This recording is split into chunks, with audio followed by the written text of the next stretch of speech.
Yeah, this music is sounding a lot like Kenny G. Look, image send, go away. What's good, everybody? It's your boy Marcus Summers, Major Linux, twitch.tv/Major Linux, and it's time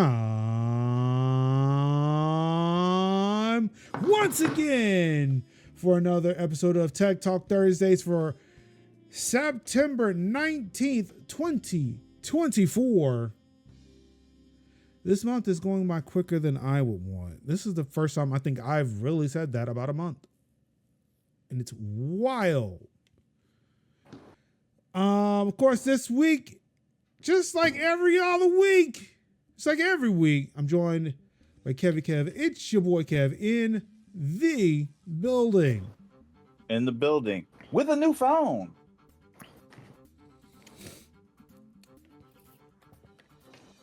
His ticket to the Congo will be in the mail shortly.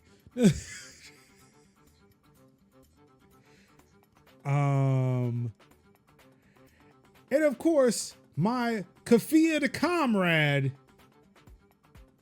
the Sunflower Sovereign, Sinziak is in the building. With a new phone case. I mean, I've got nothing. It's also made out of made out of recycled materials. So this is what you're supposed to do. Don't do that, Major. Don't do that. Case. And I believe it has recyclable materials as well. All right, so that puts you at the outskirts of the DRC. We'll fly you in and then just drop you to the outskirts. Wait a minute. Wouldn't that technically put you close enough to like punch Elon's parents and be like, what were you thinking? Because I feel like it would. No, I think he's still got a few countries to go. Let's see. DRC. Oh wow. Any other time I type in a country, Google will show me a map. Why didn't you show me a map this time, Google? No, yeah, he's got like 3 countries to go through.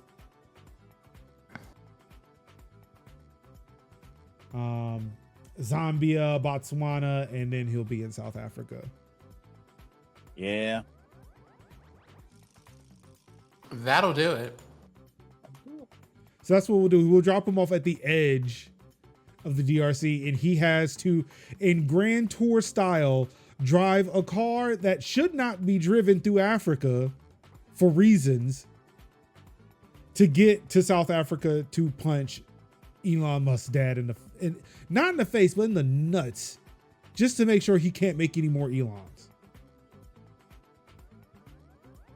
How does that sound, Kev? Good with me. Threaten me with a good time. But let's see. Let's get into it. Let's see. Ruin asked, what phones you get? Google Pixel 8a. Blue color. No. It is blue. What is its color, Kev? Blue. Bay. BAY. Not of the Beyonce variety. I mean, I like VAY as opposed to BEY. Look, I can't speak for the others, but I can say that there is no base stand here. Ruin says he takes back what he said. Oh, cool. Never mind. I take back what I said. That color ruined it. Not blue. Bay. Just bay. Bay. It'd have been cool if it was blue, but no, it's bay. Yeah, I blame again, like so many things. I blame Sundar for this.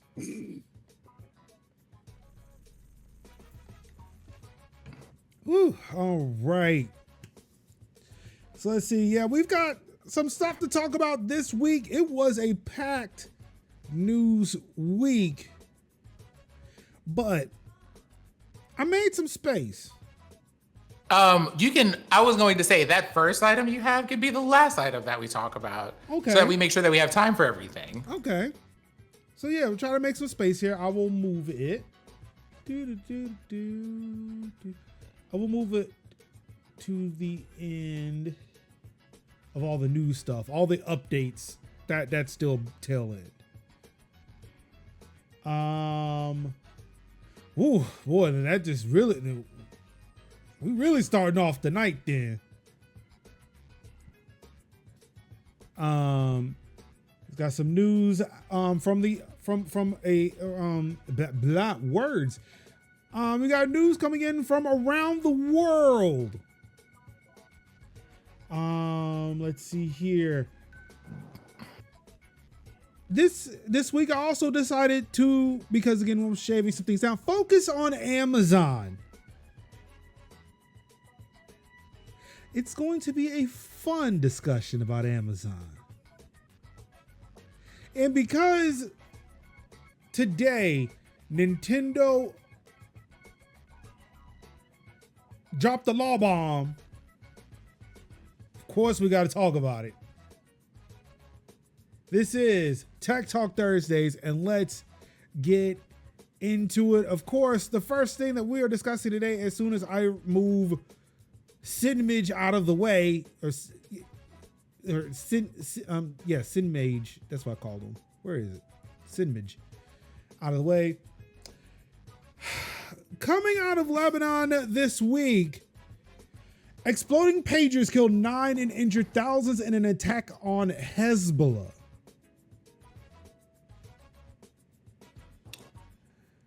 However, that's not all. As 14 more people died due to a Hezbollah walkie-talkie explosion. Mm-hmm. With countless more injured. And this was not just limited to walkie-talkies. This was a battery-specific attack because satellites or solar installations were hit. Like electric batteries were hit and other devices. And what makes this second attack even more heinous is the fact that it injured people who were at a funeral for the first one. Mm-hmm.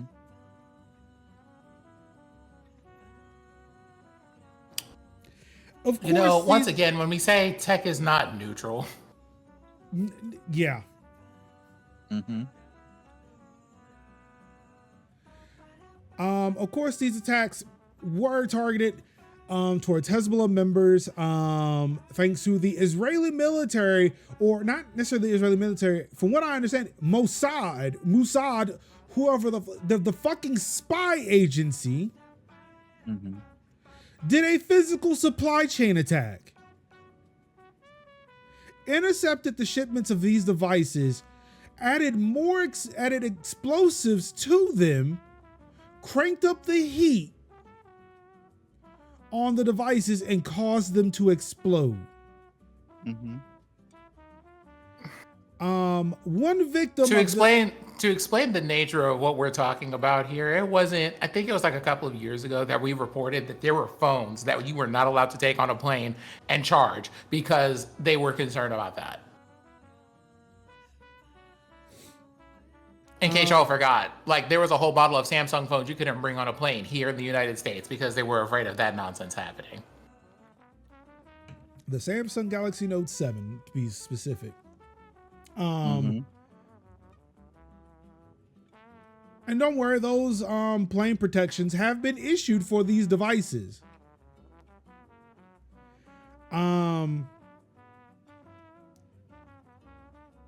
heinous part about this is the fact that, they did the supply chain attack.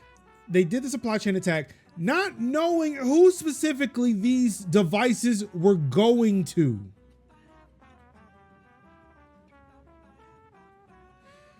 Some actual given the fact that Hezbollah is a part of the Lebanese government,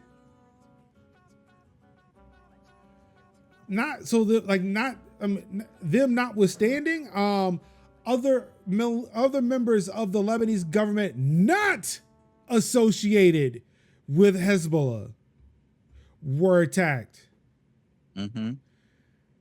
A 10-year-old girl, from what I understand, was killed because the pager went off and she picked it up. There were people shopping. There were people just working, living their fucking lives, not doing anything to anyone, who have been taken out, seriously injured, and then people around them got hurt, who had nothing to do with this. Yep. The hospitals in Lebanon were overwhelmed from the first attack, only for them to fucking do it again. Can I just remind you, as a co-host of the show, that leveling that kind of criticism is like anti-Semitic or whatever. Fuck that bullshit. It's anti-Zionist. You could suck my left nut from the motherfucking back. I mean, there are some people who would take you up on that. Now, here's the thing, right? Like, the thing that I am trying to be, like, that I'm kind of, it's one of these, well, this is just kind of the nonsense that happens when there are wars happening. Okay. Bullshit. So, right, I understand that you said that about the people over here. You realize that there are like two other whole people that had nothing to do with this, that they're also like targeting. Like, oh, by the way, the speed at which people were just like, this is a terrible thing and they shouldn't have done that. And this is a humanitarian crisis. And I'm just like, do you mean like the one that they've been working at for like damn near a year now? Because I mean, there's still that one to talk about too while we're here. So, I understand that for, to a certain degree, right? We want to eliminate things like the crossroads state, especially if you live here in the United States. But these people need to be thrown under anything resembling a jail. Like these are the bad guys. And the fact that there are people who are just like, I don't know. The fact that you have just kind of like that national legislators who are casually joking to people, hey, do you have your pager on today? There are, and it's also just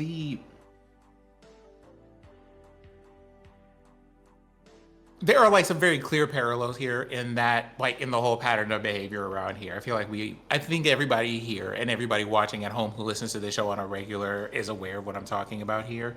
Of just being like, we were aiming for these people. Okay, so do you want to explain the amount of people who had nothing to do with this that also got caught in that? Because those are who are the people that we're seeing. And the people that we're seeing on the pages are teenagers and children and people that were just going to the barbershop. Who are they? And for some people to write, that was about as surgical as we imagined that this could have been. Maybe not do the thing. Because I don't know, Lebanon can seem to really hone in on a military base and hit military people who are actively in a war, fairly easily. They get past the Iron Dome.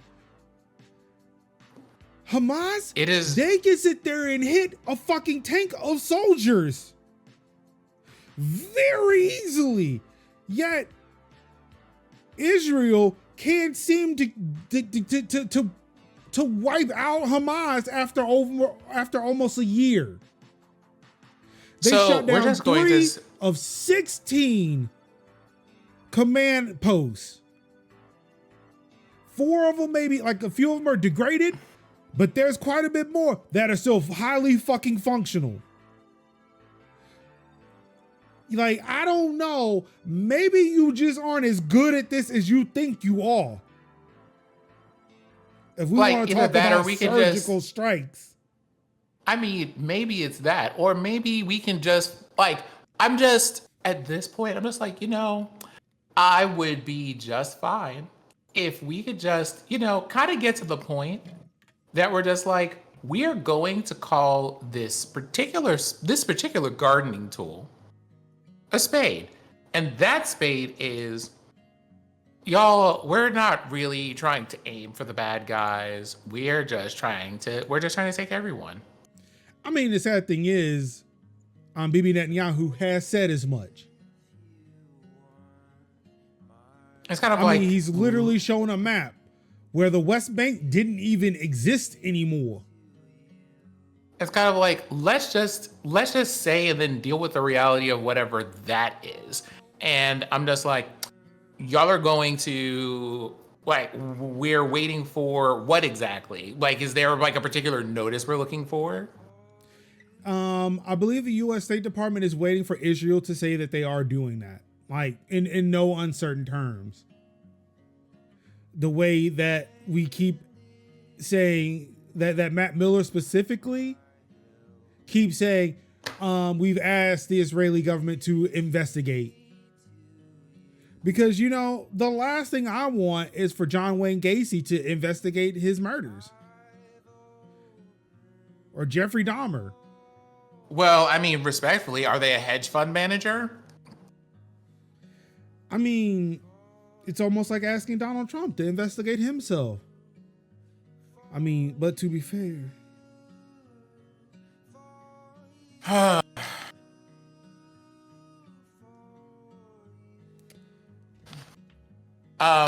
Kev, you have a special message in chat from Tig. Tig, I love you. Well, we know what he's doing. Tig, I love you. Hey, don't do it. Tig, I love you. Stay out of my business.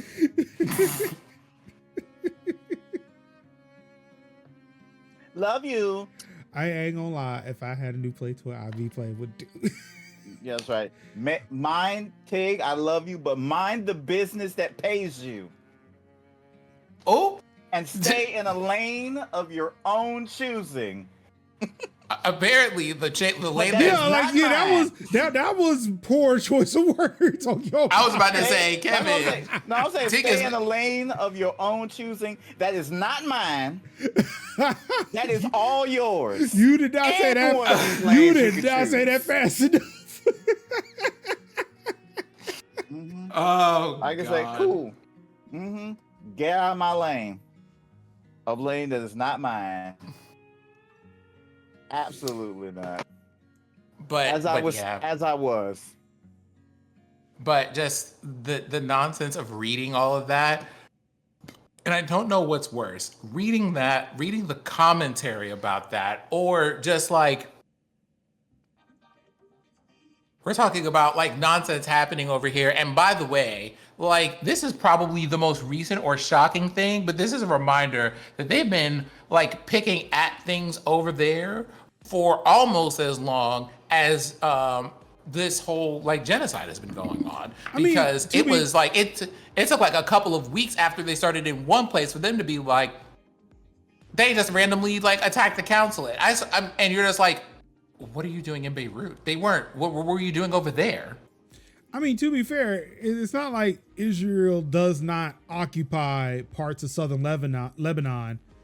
And now they're saying like, oh no, people from northern Israel are running away. Like, oh, you mean southern Lebanon? You know, a place that you illegally occupy that ain't theirs. I'm just saying. You know, it's always our favorite thing to remind people, by the way, you don't belong there. Like for 76 years, dog. Y'all could have lived among them, but nah, y'all got greedy as shit. And boy, I swear, TikTok, Snapchat, Instagram, ooh, is telling on y'all motherfuckers for real. for a while, so much so that you have spent to the tune of $400,000 per person to convince people otherwise. And it's wild when it's like, and it's wild. It's one thing when like TikTok is cooking you, but when Instagram is cooking you, because that's when I went over to Instagram and I was like, they cooking you here too? Wow. It's like you go over there. It took me a while to find some cooked. folks. You find something? Cooked.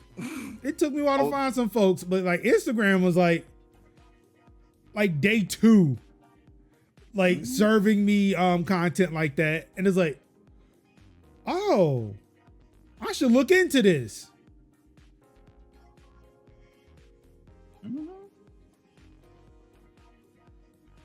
But yeah, I don't know what to tell you. And then I got people telling me, so what's supposed to happen to the people who live in Israel? I don't know. It seems like this is a problem that y'all created 76 years ago. It's giving. Y'all gonna have to figure that out. Exactly. It's giving. Y'all gonna have, since y'all want to pop off and throw hands at both and throw hands. Don't be mad when somebody else throw hands with back. Shit. Hold on. Talk about when our parents clearly have said, if they hit you, hit them back. You don't want to throw. You got to throw. You are so head up that you are throwing hands at two organizations with H's in them, knowing them people ain't gonna be knowing them people gonna be sick of you at some point. And what you finna do?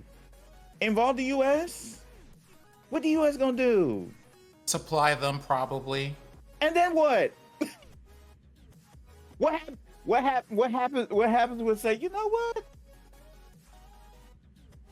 You know what? I don't like y'all. Here's Hezbollah, here's some more weapons.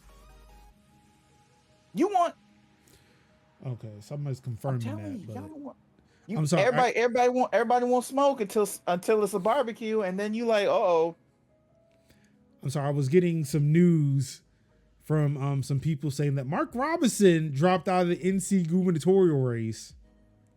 All right. Oh, yeah. No, not confirmed yet because I just looked, and the last thing he said was that he was staying in, despite all that shit that came out earlier today. Which, wow. Have y'all seen that? I saw that on I heard about it on MSNBC and I was like, what the hell? Homeboy. Oh, so Kevin, for anybody who has missed this. Oh, I didn't miss it. I know. I said for sorry, Sin and whoever missed this. Mm-hmm. Homeboy said on Nude Africa that he was a black Nazi. They found accounts that they linked to him from Black Planet, Nude Africa, his old Twitter handle. They found an Ashley Madison account. Okay, so somebody I remember covering that article. Like when we were just like, hey, all these government people were like caught up on Ashley Madison, and someone was just like, I sure would hate to spill your tea in the middle of the public square. So y'all want to say something? I truly love. I mean, I truly love. Drink water and mind my business. Mind my business. Now, I truly love the Ashley Madison. I feel like Ashley Madison has to be a government psyop to like get people to out themselves as being adulterers. Because again, how come but you can't? But what law are they? Oh wait, never mind. Again, carry on. I got it. Carry on. What role are they breaking? Are they breaking? They're not breaking laws. Carry on. Don't bother me. Don't bother me at all. I'm here. I got you. I'm here. Major, I really truly need you to read between the lines, my brother. Look, man, it takes a while for me. Leave me alone. No, like here's the thing, right? I'm not even going to say you need to read in between the lines, Major. I'm just saying Ashley Madison is for a certain type of clientele. Again, and got these that. people are the kind of clients who don't like people to tell. So, Got you. See, it took me a minute. I'm here. I'm here. Gosh, just because I bridged the connection slowly. Major, bring it back. Bring it back. I'm here. Okay. I'm here. So yeah, nonsense. Absolute nonsense. Yeah, sorry about that tangent, but yeah. Also, the person who reported it to me and to others said that they were misinformed. Man, if only that was true. It's like, man, cool. I guess we ain't gotta worry about that. Then. I do remember somebody being like, was this your line? This man was talking cash shit about a lot of things, but the fact that this joker say on a porn site, I'm a black Nazi, and there's calls from design from his own base being like, bro. I had shared a post earlier that he made on. Oh no, this is a quote from somebody from today. This is a quote from him that somebody posted on Twitter today. Quote, slavery is not bad. Some people need to be slaves. I wish they would bring it back. I would certainly buy a few. Mm-hmm. That's what he said. He said that with his whole chest. And you say, you know what? Nobody said, you know what? You might want to step down.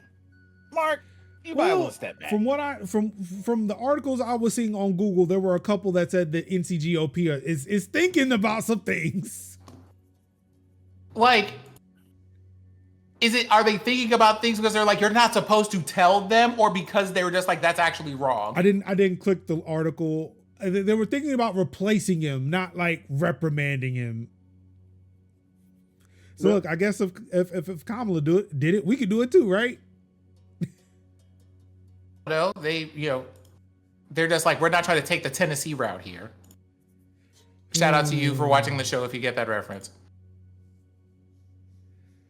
Oh my God, this is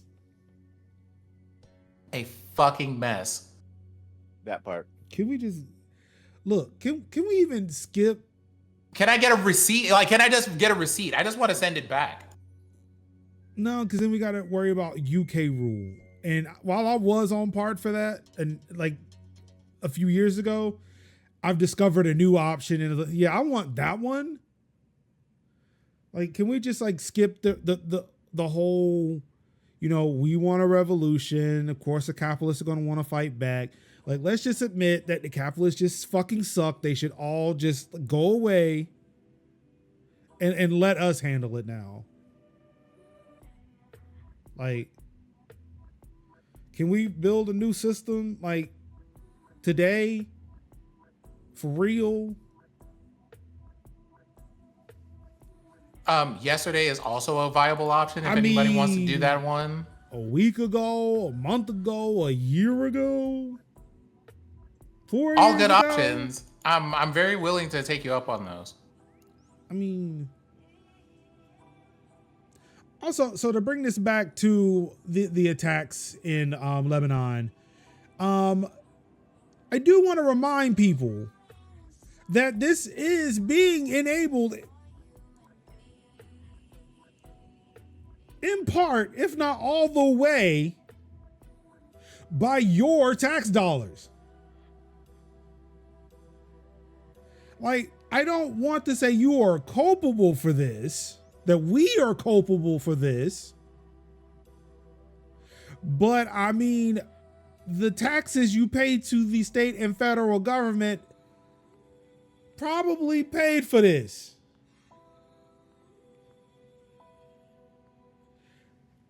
You know something? I feel like you could rip the Band-Aid off here. You could take the probably out that sentence. It's fine.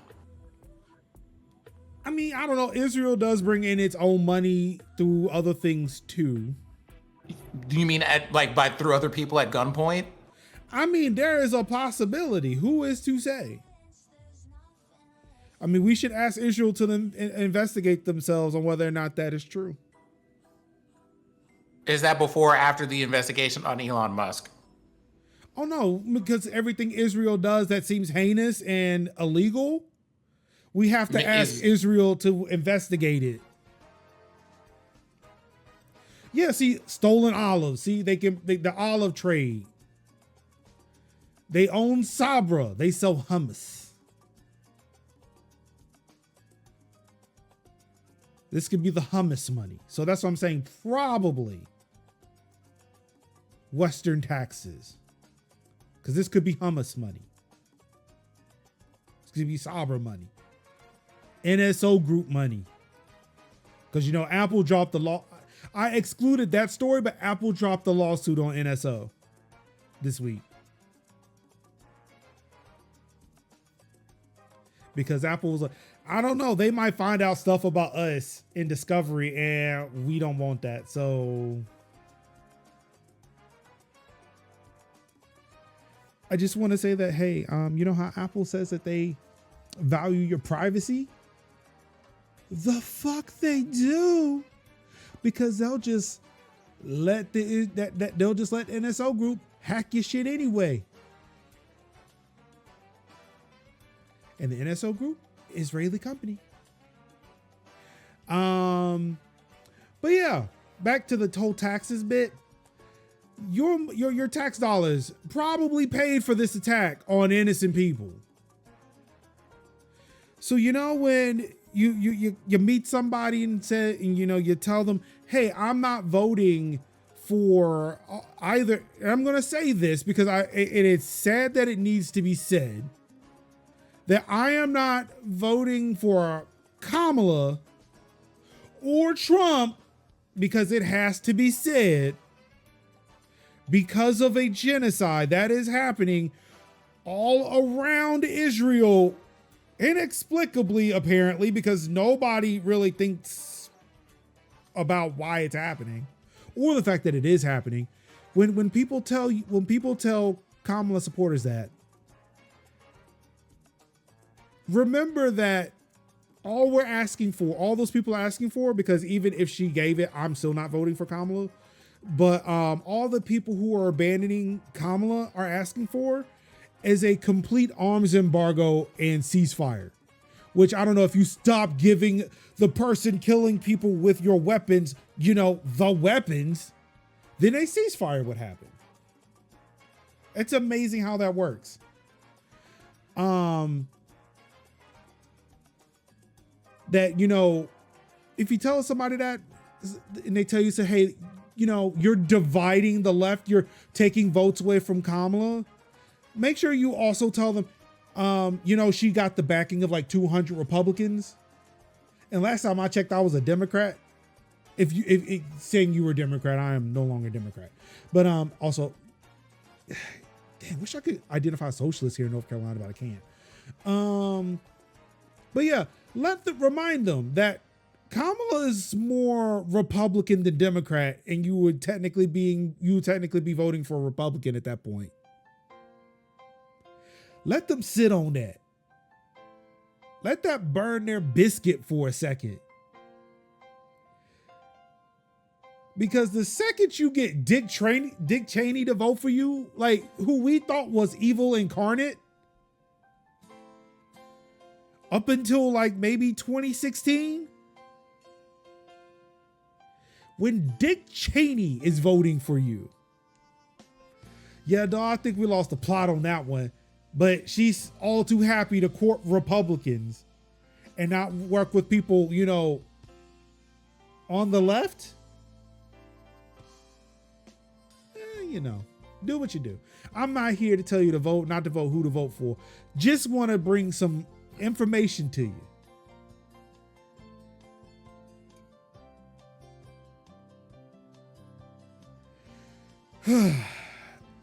Anything to add before we move on?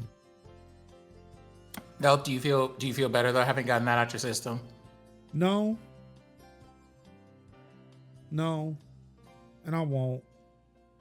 I'm just still also waiting for those people who keep telling me that, you know, I'm going to ruin the election. I'm hoping to see them out in the streets on what is it, November 5th? I'm sorry, November 6th. November 5th is election day.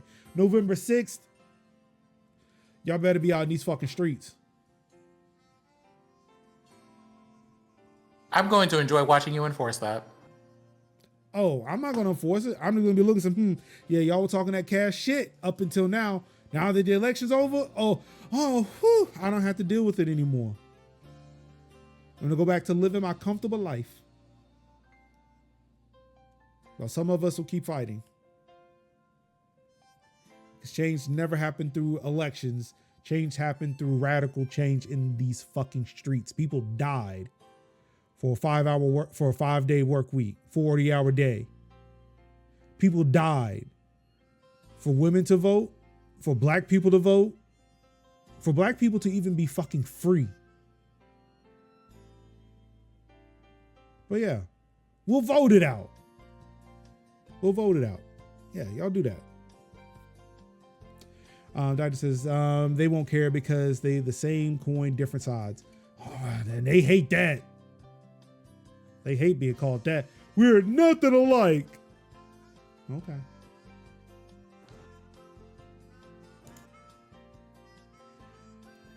All right. Speaking of, radical change, people out in the streets doing the damn thing. Amazon. More specifically, their truckers or the truck drivers. They have Amazon drivers in NYC join the Teamsters Union, baby. And they're already fed up.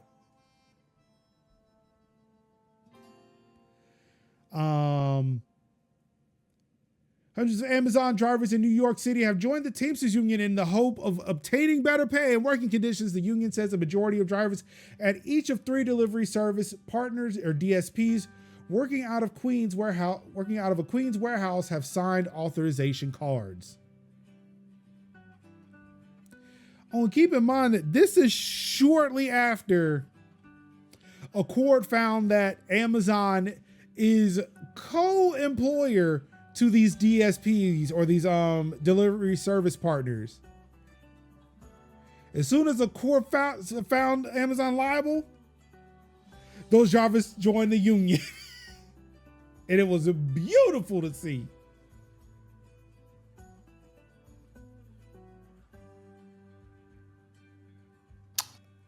Interesting. And while you have tuned in the status while I am playing game, according to the Teamsters press release, the drivers have been organizing for a year to secure fair pay, consistent schedules, reasonable workloads, and proper pay maintained trucks. They walked off the job last December as part of a nationwide protest against Amazon's alleged unfair labor practice and union busting efforts.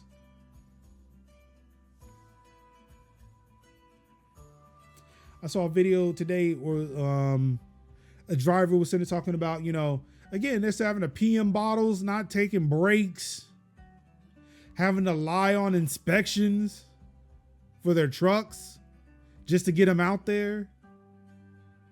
Like, Amazon's not making it dangerous for them, but they're making it dangerous for you on the road as somebody who isn't an Amazon employee.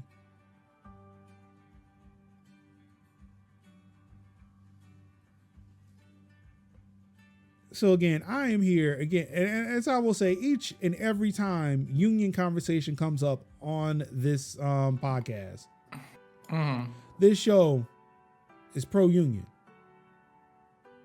All day, every day, won't stop, can't stop.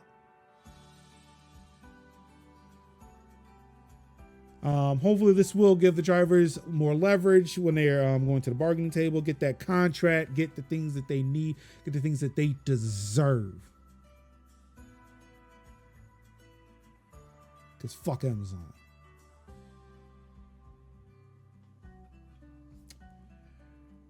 In more Amazon news,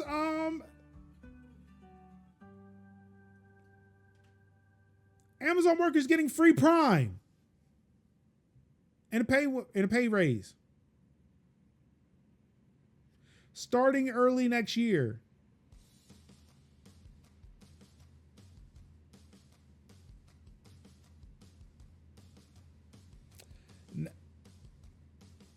Not sure. Let's see. As for pay, Amazon says that the frontline workers will be getting at least $1.50 more per hour beginning next month, which the company claims will bring the average base wage for these workers up to more than $22 per hour. The move follows a $2.1 billion investment in its delivery service partner program announced last week to help those partners increase pay for the delivery drivers to a national average of nearly $22 per hour.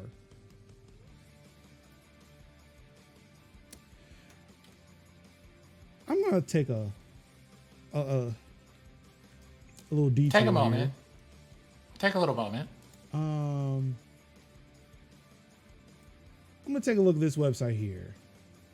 This is Carolina Amazonians United for Solidarity and Empowerment, or cause.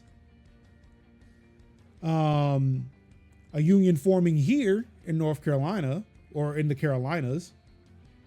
More specifically, they are working at the Amazon fulfillment center not too far from my house. So while, you know, Amazon is saying, hey, we want to give people like a base price, base pay of $22 an hour. I'm going to say, look, Amazon warehouse workers, go for 30. Go for 30. Y'all deserve to have a living wage. $22 an hour. Nah, that ain't it. That's not the move.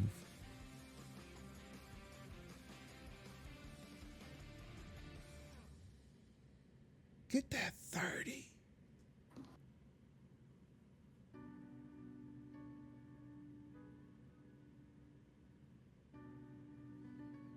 So yeah, I'm just saying.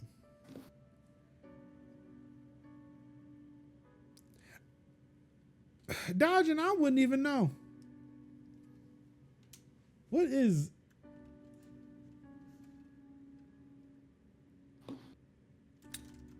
Major's out here like, nah, we're not even negotiating at this point. Just walk up in there with the necessary equipment and be like, hey, run me my coins, thank you. Okay, so according to the MIT Living Wage Calculator, as calculated in December 2022, it is $25.02.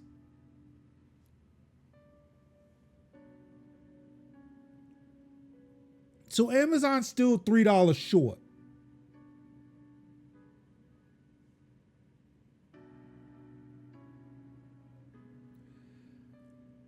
So yeah, I'm sorry here. Like $22 ain't gonna cut it for me.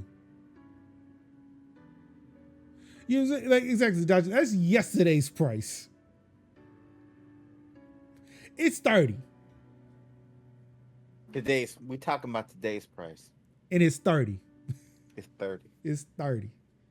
Mm-hmm.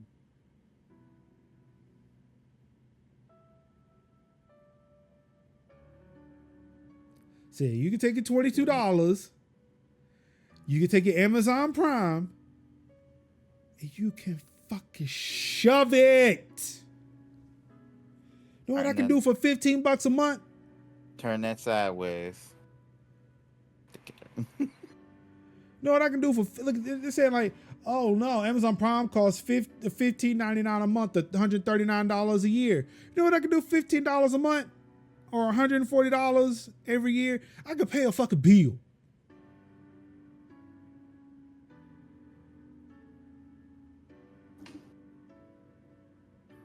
So yeah. What if you took the price of that Amazon subscription and just added that to my paycheck? Because I mean, here's what you do. You give, how about Porque de los Dos? You give them free Prime and more money, and free Prime. It's not a bad Kevin's deal. like, hold up, wait. Let's not completely dismiss the additional Prime out of hand. I'm just saying, add something more to it. The pot, more like it, you know. Prime plus more money.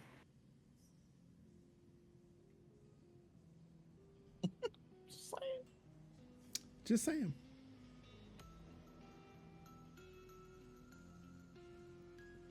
Didi is right though. You will get taxed on that $15 a month, unless as opposed to putting it in Amazon. But yeah, I would take the $15 a month extra in my paycheck and the Amazon Prime though. Dieters is right.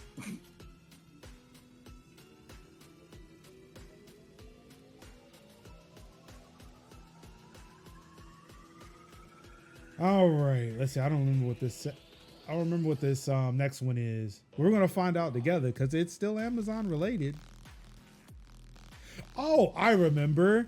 Amazon is making its employees come back to the office 5 days a week. You know, the company that enables things to happen in the cloud and not on premises. AWS. The people who are responsible for making sure you don't have to leave your house to have things are requiring people to leave their houses to work. And if that's not irony for you, I don't know what is. Tig, before we go any further, I want to address Tig's comment here. Is it yet? No, it is not pathetic that's what you wish for. Sorry. It's not at all. It's not at all. It is not pathetic at all to wish that you got 22 an hour. Right. It is a failing of your employer and of the system in and of itself. Right. Because if you're making $5, you're looking at the man who's making $10. Like, damn, I wish I had that. The $10 is looking at somebody making 15 and being like, dang, I wish I had that. The 15 is looking at 20 and so forth and so forth and so forth. Amen.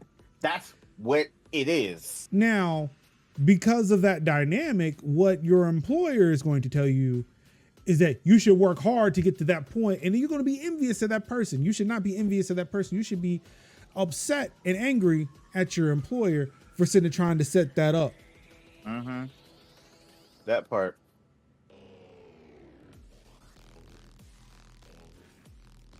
And Tig, you deserve that.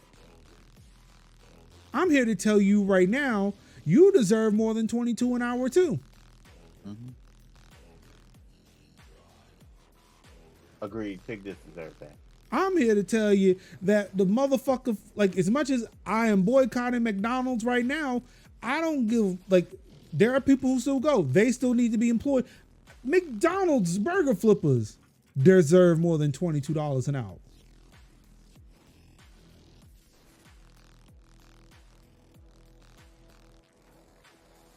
You know who don't deserve a paycheck? Bezos. Musk. Whoever the fuck is running McDonald's right now. It's not Kroc. Or it may be. I don't know. I thought Kroc was dead.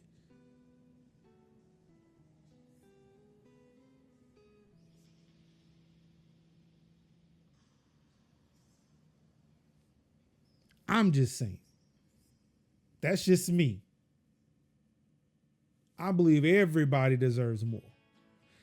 Like, I don't look at, like, when I was making close to six figures, I never looked at somebody else and said, you know what? They deserve to be lower than me. I want them to have what I have. I want them to live comfortably.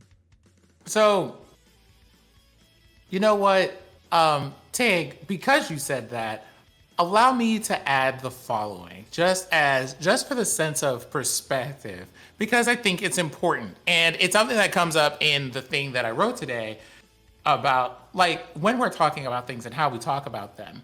When we tell you things like, hey, X amount here in terms of payment, salary, payment frequency, job industry, any of those things are concerned. Whenever we're talking about them, it is always from the perspective of there is where we're at, and then there is what we know that you are being kept from. This is what you should have because it is owed to you. It's not a you should be working harder thing. It is The people who have more than enough money to give you and several other people by the second without missing anything. You know, the people who can drop that briefcase full of $1 million and not even miss it because it would cost them more money than they would make to turn around and pick it up than ignore it, right? Those people should be adding commas to your paycheck hourly. Those people, when we're talking about that. So that is the perspective that any and all of those statements come from. And the heart with which they are intended, because absolutely. And if you were also like, and I would also like the $22 option and the free Prime, you should have the $22 option and the free Prime. And then I'm going to tell you, in 6 months from now, we should be talking about how you get from 22 to 25 or 28 or 30 or 35, because they definitely have more than enough money to give you all of that, and you should have it. Yep. DD said, what happened to all of those essential roles?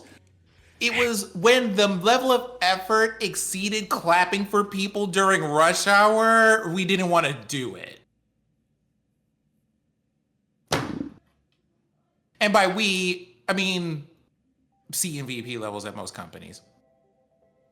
Like, I'm going to keep it a band in the buck with you. Because you are a worker at place, you are essential, because the jobs cannot be done without you, the worker. We'll be talking about that later. Did I see the Twitter thread from a former AWS worker who broke down how sinister this back to office thing went? I saw something, but I don't think I saw the Twitter thread specifically. I did see something talking about like what it looked like for Bezos to be in the office 5 days a week, and how he looked like he was just going to fall over on the floor. And then in 2017, what it looks like when he's like, you know, he'll come in whenever the fuck he feels like it, and he's like Commando Jeff. Yes, please, thank you.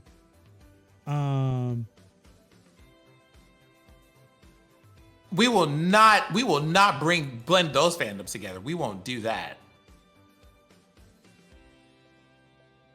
Absolutely not.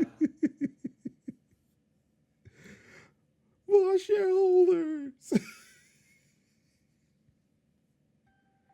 I mean, technically, they could also say my cabbages when they're talking about their cash. Tig, absolutely that. So, in the most respectful way, thank you for your service, because we certainly did not deserve that and still don't. Exactly. I'm still trying to figure out how me as an IT, as a system administrator, whose job literally is to remotely log into servers, was required to come into an office to remotely log into a server.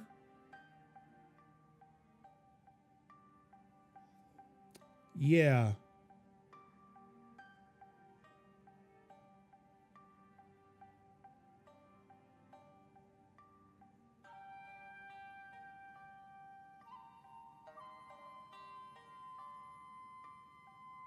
Like, isn't that what Amazon was for? Order fucking dog food on Amazon.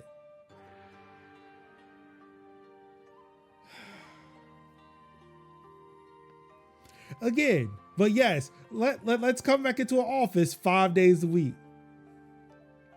But as much as we sit here and look at this as a very, very ableist move, a disrespectful move to their employees, we do know what this is secretly code for. Because as Merge, or as Diogen mentioned about, or both Verge and Diogen mentioned about shareholders, I imagine share prices at companies would go down if you had to announce layoffs. So what better way to get a good number of people to quit? Get rid of all the people who are unwilling to relocate back into the office. which is going to be very amusing because that's also going to be okay, cool. Because here's my thing. If you want to ask me to do that, if you're going to ask me to move or require me to move, it'll be like, okay, so to whom do I need to address my request for a moving stipend? Because here's how much that is for me to do all that. I'm sorry, Diogene actually is right here. I forgot stock. Stock market does love the layoffs.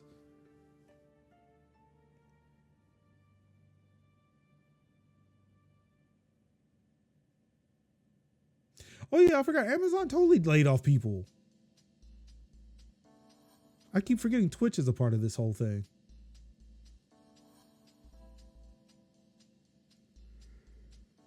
And so the story continues.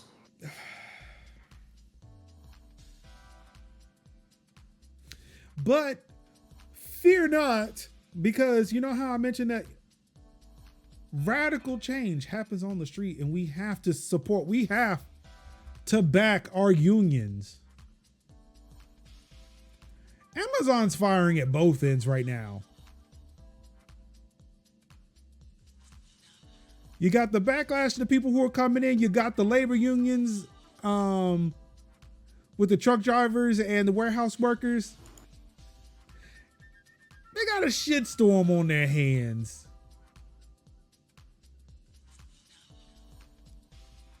And look, see over here in St. Louis, all they're asking for is $25.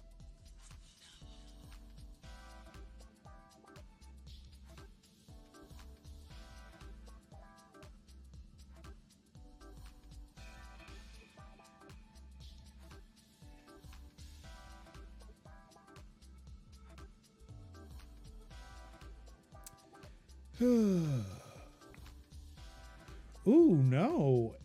Andy Jassy, the current CEO of Amazon, took home over $14,000 an hour last year.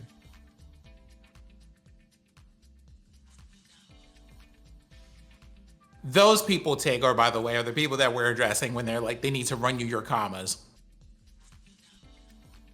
$14K an hour.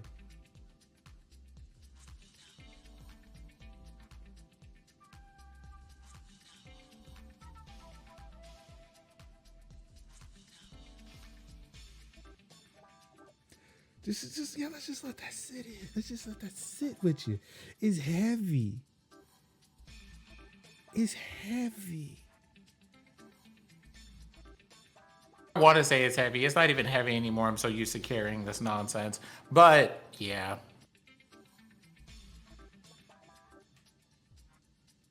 You know something, Tig? If you just get like a little shiesty, is like a little, we're getting it for Halloween's right around the corner. I'm sure you're getting that for good and legal reasons, and probably like a cosplay or something like that. Yeah. We're cosplaying a Home Alone character. Yeah.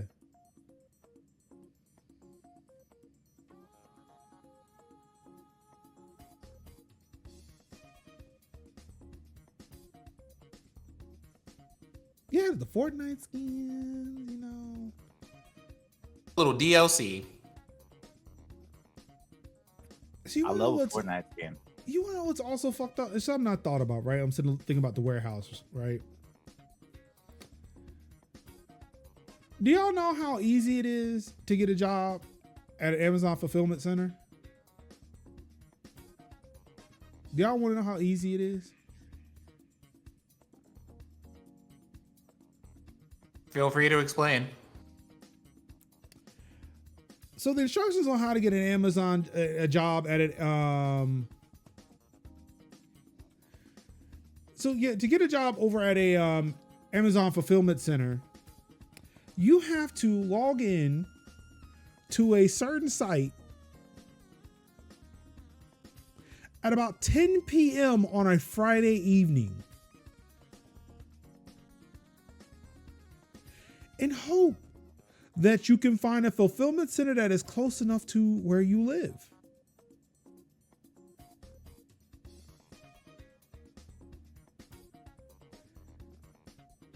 If you can't find one, tough shit.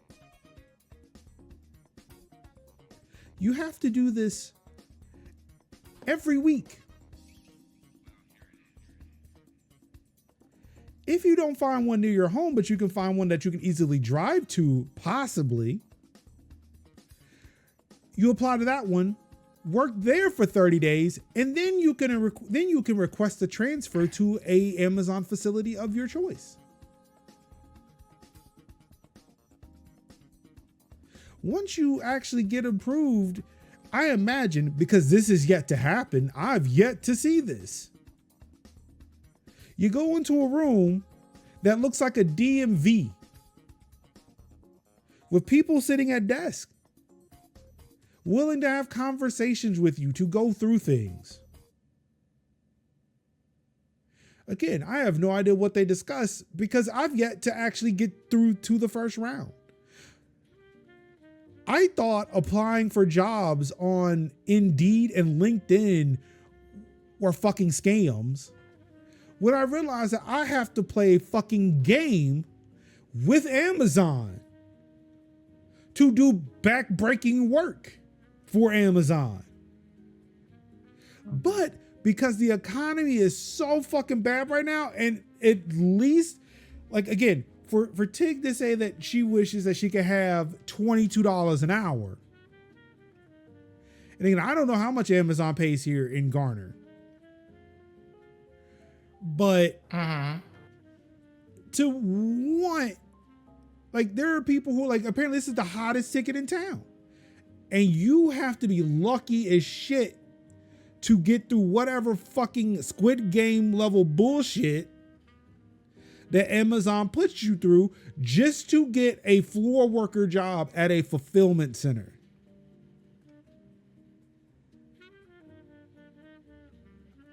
Didi, are you telling me or asking me? Because I would love to know how deep this shit actually goes. Damn. So Didi actually has more of an inside scoop of when you actually win the lottery, apparently, to work at Amazon. Oh, Didi knows.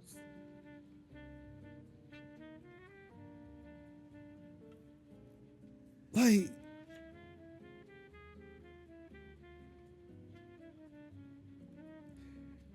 I do not, I try not to waste my breath. Here I do, a lot.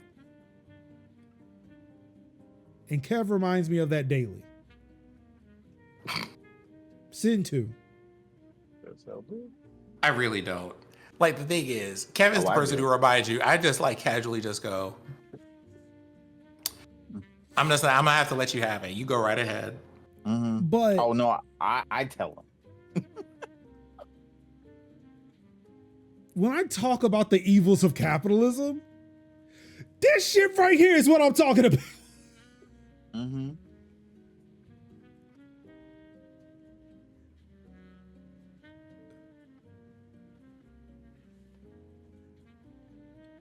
When I say that we need to tear this system down, it's because of shit like this.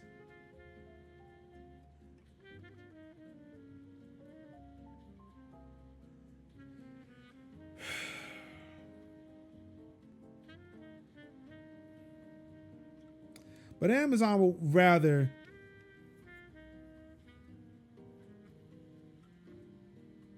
I'm sorry, I'm reading chat and I get distracted.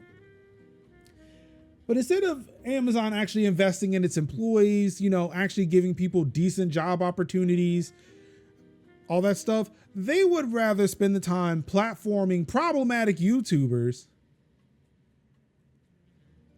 And dare I say, it's biting them in the ass. Mr. Beast and Amazon are being sued by contestants of their planned competition show.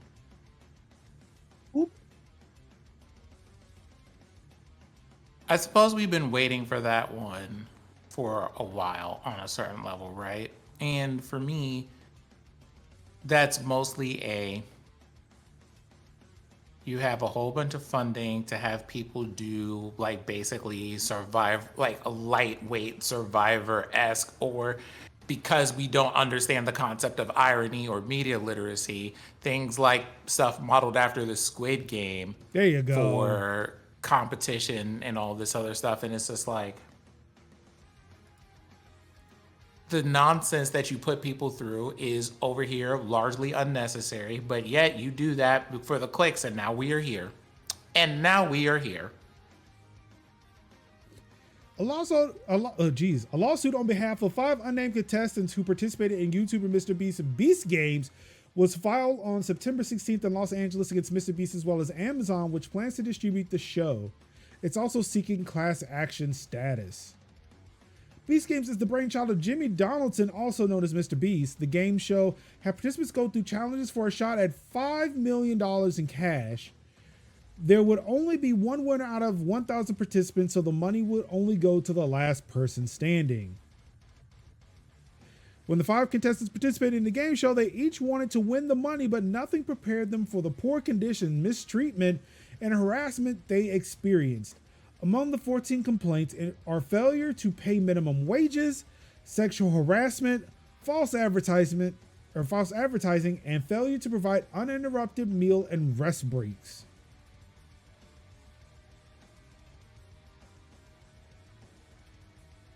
The plaintiffs filed this lawsuit on behalf of all Beast Games contestants besides themselves. Much of the lawsuit's content is hidden, including the contestants' names and the exact details of their mistreatment. Of note were the female contestants' experiences. The lawyers claim that the work environment there fostered a culture of misogyny and sexism where production staff did nothing.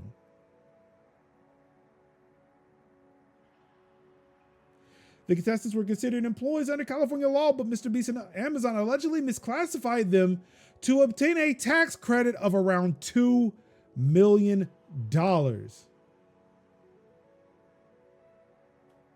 They also arrived on set to discover that instead of 1,000 total competitors, there were far more people playing for the prize, thus lowering everyone's chances of coming out a winner. According to the New York Times, the total number of contestants was about 2,000, something Mr. Beast said was the plan all along.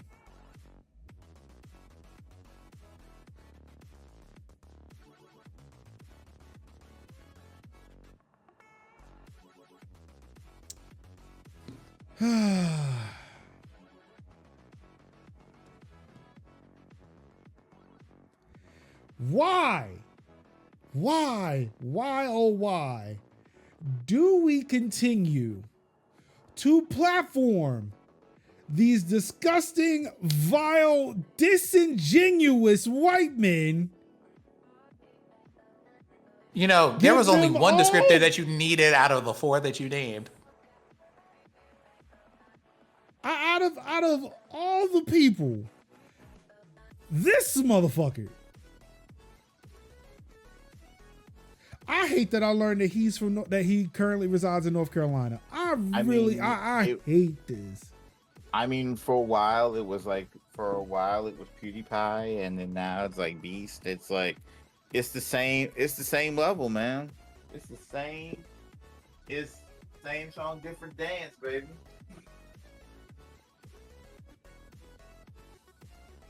Same song, different dance. And they're bad at dances. That part.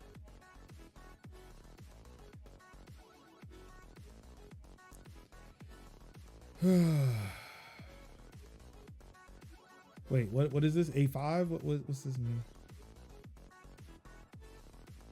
It's a standard ruling for paper. Yep. No, it's a color. Oh. A5. No, that's it. Yeah, A5 is a paper. White. Yeah, A5. Paper. No, A5 is color of paper, but it's also the color of white. I mean, if you mean the hex code for white, those are F6 people, or that's right. You know, that's F6 people. I mean, yeah, like 6F. Yeah. Oh yeah, F6. Yeah, that works. 8.5 by 11s. Just.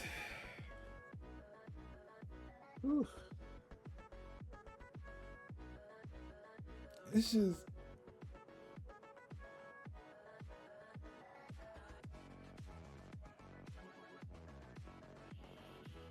I don't.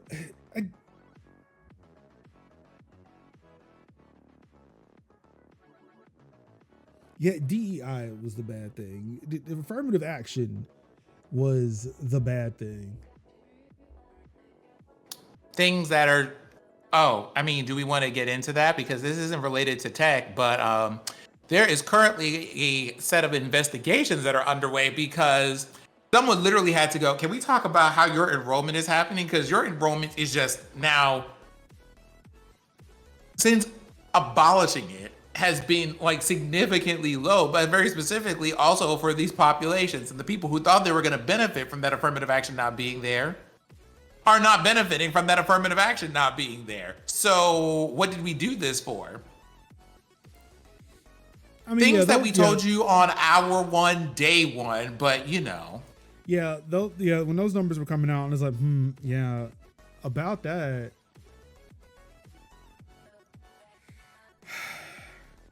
Oh, just so you know, I don't think I mentioned here, UNC Chapel Hill, you know, who famously streamed the fact that they were diverting DEI money to the police department. They bought a robot dog. They have a Boston Dynamics spot now.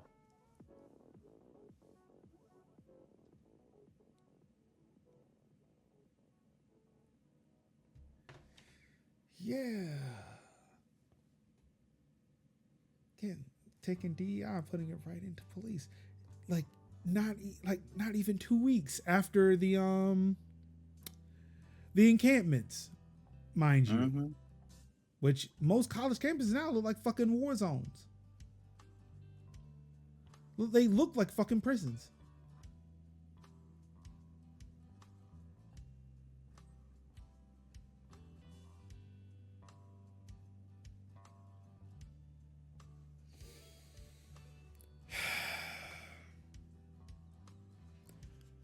Again, the sooner we can get to this fucking revolution, the better.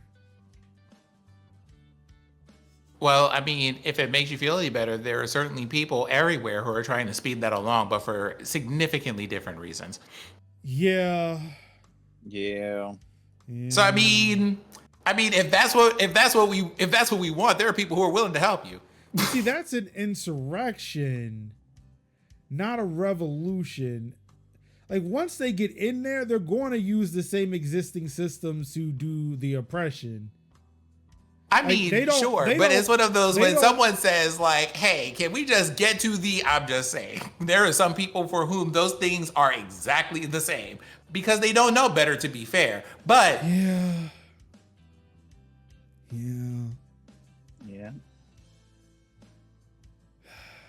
I guess we should still talk about lawsuits.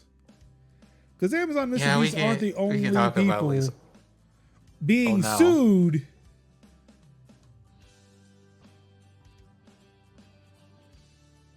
Palworld is being sued. Ah, yes, that was fun. I was waiting on that one. That one was simmering for a second. Like for it had been 2-3 years. When the trailer first came out, we were like, where is the lawsuit? Cause see, that's the thing that. No, I'm pretty sure we said that on the show. Was just like we were like, we looked at it. We looked at the trailer. Like I'm just talking about individually. I mean, I do see the similarities. Like just alone in our collective spaces when the first trailer came out, and we're like, that looks all. This looks actionable. This looks like I would have been more surprised if we did not get a cease and desist. Like right, I mean, because like the product hadn't existed in a way where it's like, look, take this down. No, do not do this. Right. And then we were like, then it came out early access, and we were still looking like, is this gonna happen? And then like devs were weighing in, and then like the one that got me was like Pirate Software, Thor. And he looked at it and he responded to it. And he was like, the way Nintendo is not going to do that. Nothing if nothing happened on it. It wouldn't even came out if it was going to be a thing and make money. If this was the case. So now it actually smacks of, oh, so this is still a thing. Okay, yes, sir.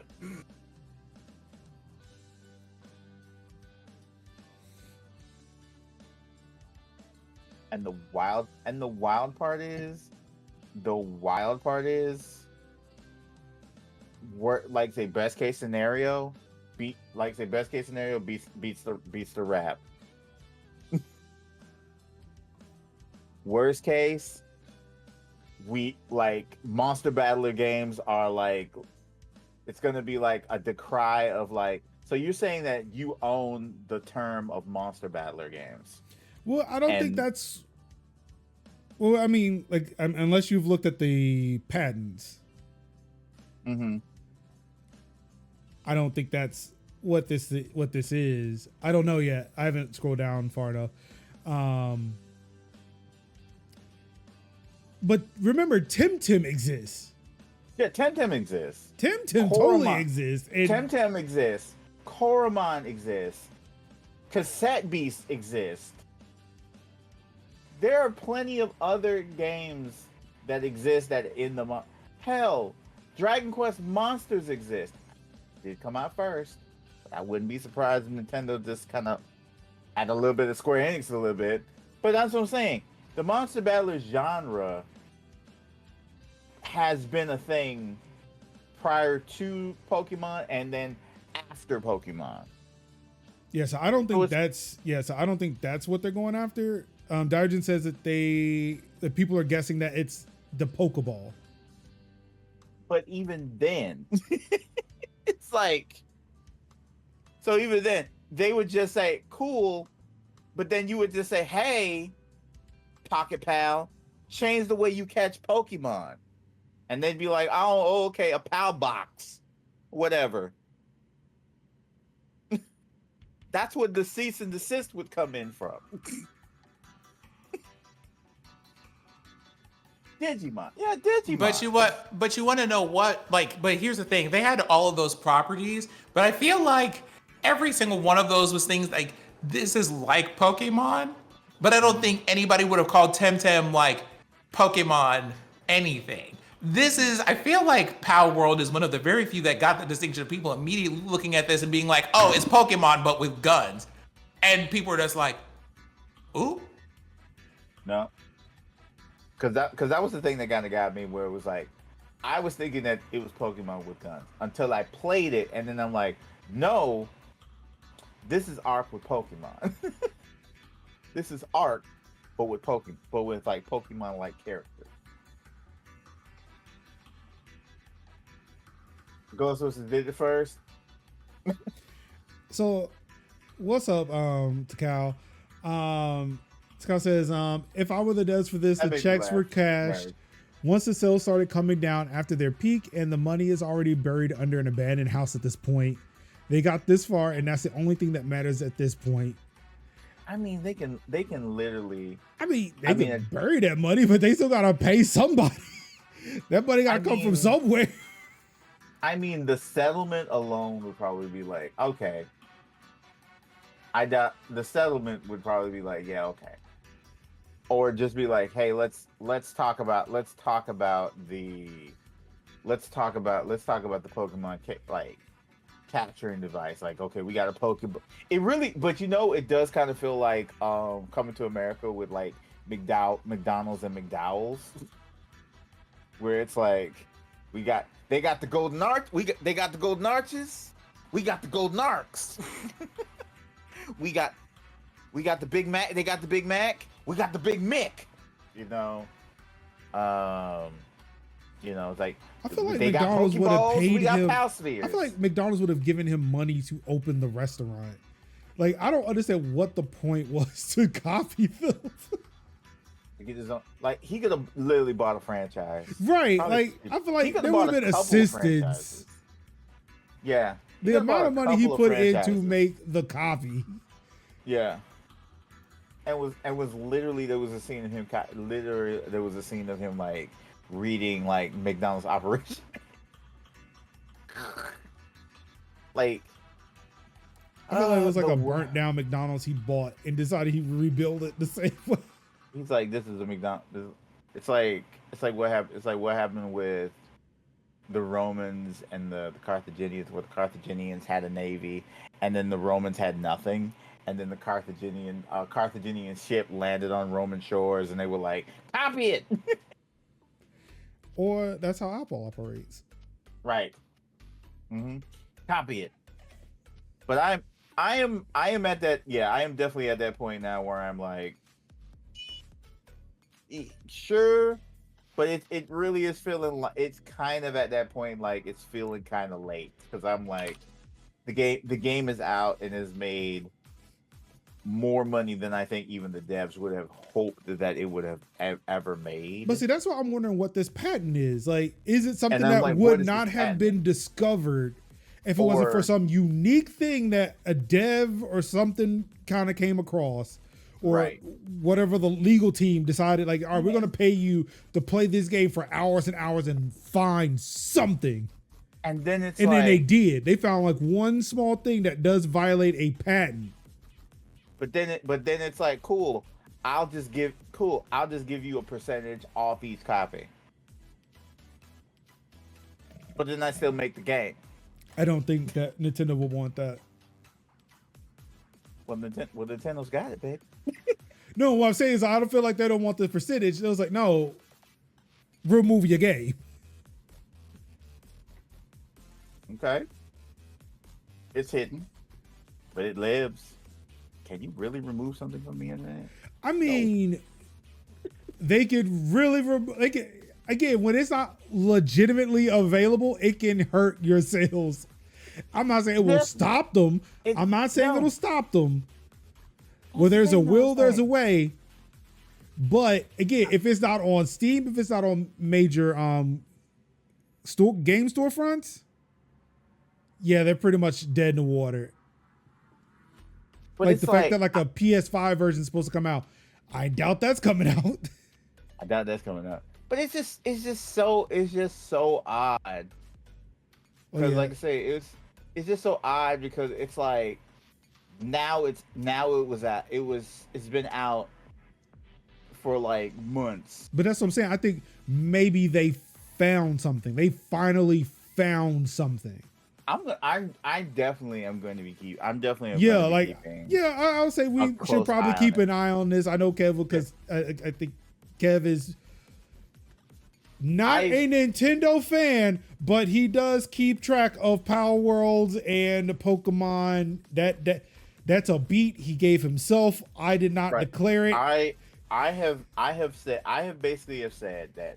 Like I'm I say surprised again, he didn't write an article for this before I craft the Verge article.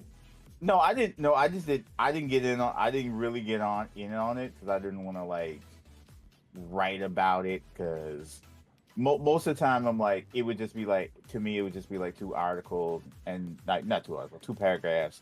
Because I really truly couldn't weigh in, because it would just really just be me like, why Wildly now? speculating. Yeah, it would be like, why? It would be wild speculation. I mean, look, if you really want to keep it a band and a buck, look at the Verge article. Oh yeah, This is the entirety of it. Oh yeah, the Verge article is very much Literally two definitely paragraphs. 2 paragraphs and wild speculation. But I just, it was just one of those things for me. Like, I really could, because I feel like one of the paragraphs would be like, oh, this is happening and there's a reasons, and then the other paragraph would be like, why now, Nintendo? Why now? And this is why, and this is why I don't think it's this game looks like ours, because one, multiple games like that exist already and they Yes. did nothing. Two, Right. it had been out for months. We've known about it for years. Right, we've known about it for years. So that's why I felt like they found something. And that's They found something so about. small, inconsequential, Right. because like, I don't like for cease and desist, like they don't mention like, oh, they violated a patent. They're like, no, this looks like ours. Stop. Mm-hmm. And mainly it's games that are like fan remakes of a thing. Right. Like that Metroid, like that thing was like Super Metroid 2 or some shit from years ago. Right. And there was a Mother 4 revival that kind of was like dead in the water. Because there were people who wanted to make their own mother game / Earthbound. And Nintendo was like, I don't know about that. We don't cotton to it. And I've definitely have seen games that that probably had lived to be a Mother 4 that end up just being like, okay, we're just gonna change we're gonna it's not even Father. It's like one game was like Mother 4 was like Mother 3, but then they just called it Adventure. With that same like spirit and like weirdness of like the Mother games, but not really. But we can't call it Mother. This is our spiritual successor to Mother. It's called Auntie. Mm-hmm. We call it Uncle. Which I would real talk, I would play that. I would legit play that. A man from Uncle. Mm-hmm. But yeah, again, like Nintendo normally comes after these developers when they're coming after IP. This doesn't seem to be an IP thing. This is a patent thing. So I feel like they found a mechanic or something, mm-hmm. which I don't know if it's the Pokeball thing, because again, that was there from day one. So I don't think it's something obvious. Right. Because we would have heard about it by now. Mm-hmm. I think it's just something so fucking small, so fucking stupid. Right. That Nintendo is just doing this because, like, look, we got to do something. We ain't got nothing on Tim. We ain't got nothing on any of these other ones. Man, we got to get something on Palworld. Come on, it's just too much.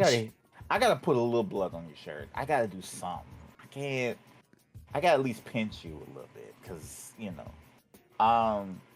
But real talk, I wouldn't be surprised. I wouldn't be surprised if Pocketpair just like said, "Look, what is the mechanic? We will patch it out." Because theoretically, they're in early access and they could just patch it. And I'm like, "Is this it? Let's go." I mean, I see them paying some money too because they did. Oh, they're gonna settle. They're gonna settle. Definitely. Hopefully, it's something that they can remove. And I wouldn't be surprised because I remember I think Microsoft was also involved, not so much involved, but more or less like was like not like not publishing the game, but definitely had like their fingies in it, because when they saw the popularity of it, they were like, let's put a little something there. Yeah. Because it's Xbox exclusive, so yeah, because it's Xbox exclusive. So I wouldn't mind if like Phil was like, Nintendo, let's talk. let's mediate the damage and kind of like come together. Let's work it out. And then let's work it out. Let's work something out. Because best case scenario, they work it out. Worst case scenario, they completely upend the game, delist it, it's gone, refunds, blah blah blah blah, and then another like pin in the voodoo doll that is Nintendo. Like, here we go again. But yeah, it's a weird situation because again, I wrote it because, like I said, which is wild because I wrote the story about them being like actually saying, "Hey, we're not going to go in live. We're not going to go in live service. Yeah, we're not going to go." So convenient. Yeah, that was very convenient. Just and so I was like, Kev was going to talk about his story today, and I removed it because of this. Right, because I was going to be like, "Hey, look at Pocketpair actually saying." Hey, we're not gonna make the game. We're not gonna make our wildly popular game free to play, and we're gonna go with the paid model, and we're not gonna like do any like weird stuff with with cosmetics and battle passes. It's gonna be not games as a service. It's gonna be you buy the game and you get to play the game for however you want. I'm like, yes, that's great. That's a great thing you're doing, That's a good thing you're doing, Pocketpair. And then this happens, and I'm like, damn it. Well, on that note, Sin has been sitting here waiting patiently. Mm-hmm. Because we have a little discussion topic that Sin. Wait a minute, but did we get through updates for hardware and software? Like I said, that's at the end. That's Okay. telling. I mean, I can just say, hey, oh, you know what? I'll do it now. Apple released OS updates for your phones and your tablets and your gadgets early this week. Update.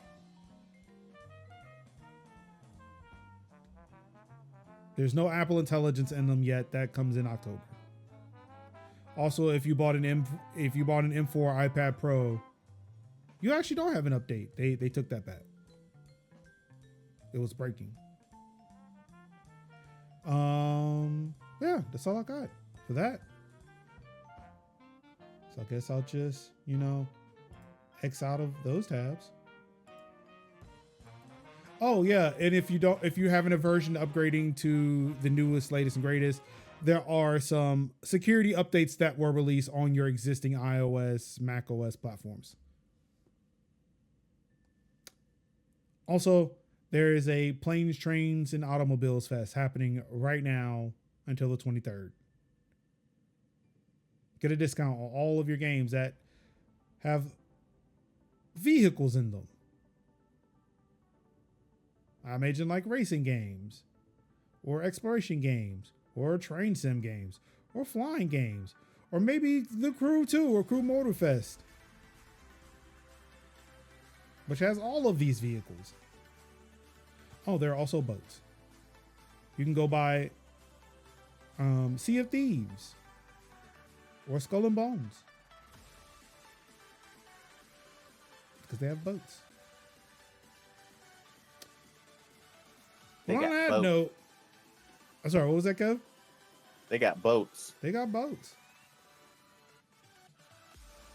You could be on a motherfucking boat. Well, on that note, Sid, you wrote an op-ed here. You wanted to discuss. You wrote an op-ed here for a topic that you wanted to discuss on the show. So I'm going to go ahead and give you the floor. Well, here's the thing. It's a discussion. That means the two of you are would also you- involved, right? would But you- I mean, I'll go yes, ahead and do I it. like to introduce Would you like an it. intro? Yeah. Okay. Like you wrote the article.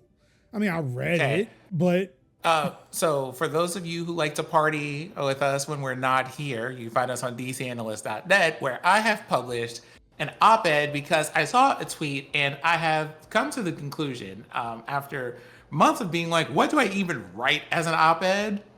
Of just being like, I keep seeing these things on Twitter, and instead of just being like, hey, Major, I saw this thing on Twitter, we should talk about it on the show, I'm going to write an op-ed about it. And this week's was someone who wrote something to the tune of, hey, being a developer is a very weird thing right now. How are you making yourself valuable and future-proofing your career as a developer?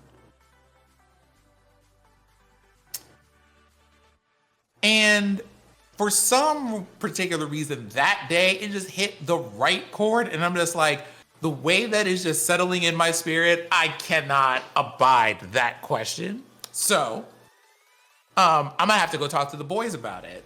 And when I was like, hey, I would like to add a thing of being like things I saw on Twitter this week that I'm just like, what is this? That turned into, I'm gonna pull out a Google Doc and I'm just gonna type a few words and see what happens. Well, several paragraphs later, that's now a post on dcanalyst.net. The premise of which is future-proofing what? Making yourself more valuable to who? And actually how, though? So, for Kevin, our resident hardware person, and Major, our resident server administrator software person, questions to the two of you. What do you like? Never minding the article in and of itself, which you can get into if you want. The question I have for you is, when you think about the concept of how do you future-proof yourself in your particular careers, what does that mean anything to you? And if so, what does that mean? I'll let Major go first. I'll start with a joke. You make something that only you can fix, and when it breaks, what they gonna do?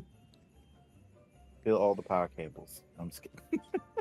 All the Ethernet cables, all the printer cables, the power all cables. the chargers. Yeah. Take all the toner out of all the printers. Oh yeah. No, just the black toner. No, just take the cyan out. Yeah. Yeah, not the black. You just take out the cyan. Every time somebody comes in there to try to print color. No, the black toner is more important. Yeah, because they can still try to print black. Yeah. And they need black to still print in color. So yeah. I'm gonna liberate the black ink toners. But no, I mean, never really thought about it in terms of future proofing as much. But more or less like how to stay relevant, I guess, is the term I would use for this. And it's always like still learning. Like shit changes. Like in tech, shit changes like every time you blink your eye. Yeah. So in order to stay relevant in these times, it's like always still learn. Go to a training, read a book, work on the shit on your own time. Sometimes build a home lab, you know, like I was doing before I got let go. Yeah, that's what I would say.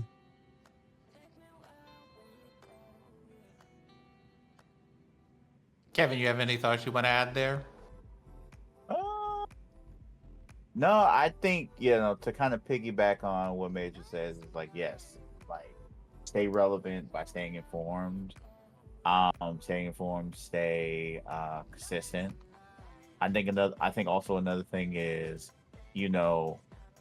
be that type of worker that that people feel like, yeah, I can keep you, or I can feel comfortable with you, but also like work the minimum hours and learn how to work your wage, act your wage. Like, have that information, but then also be like, hey, not only do I got you, but I'm also gonna let you know why it's important.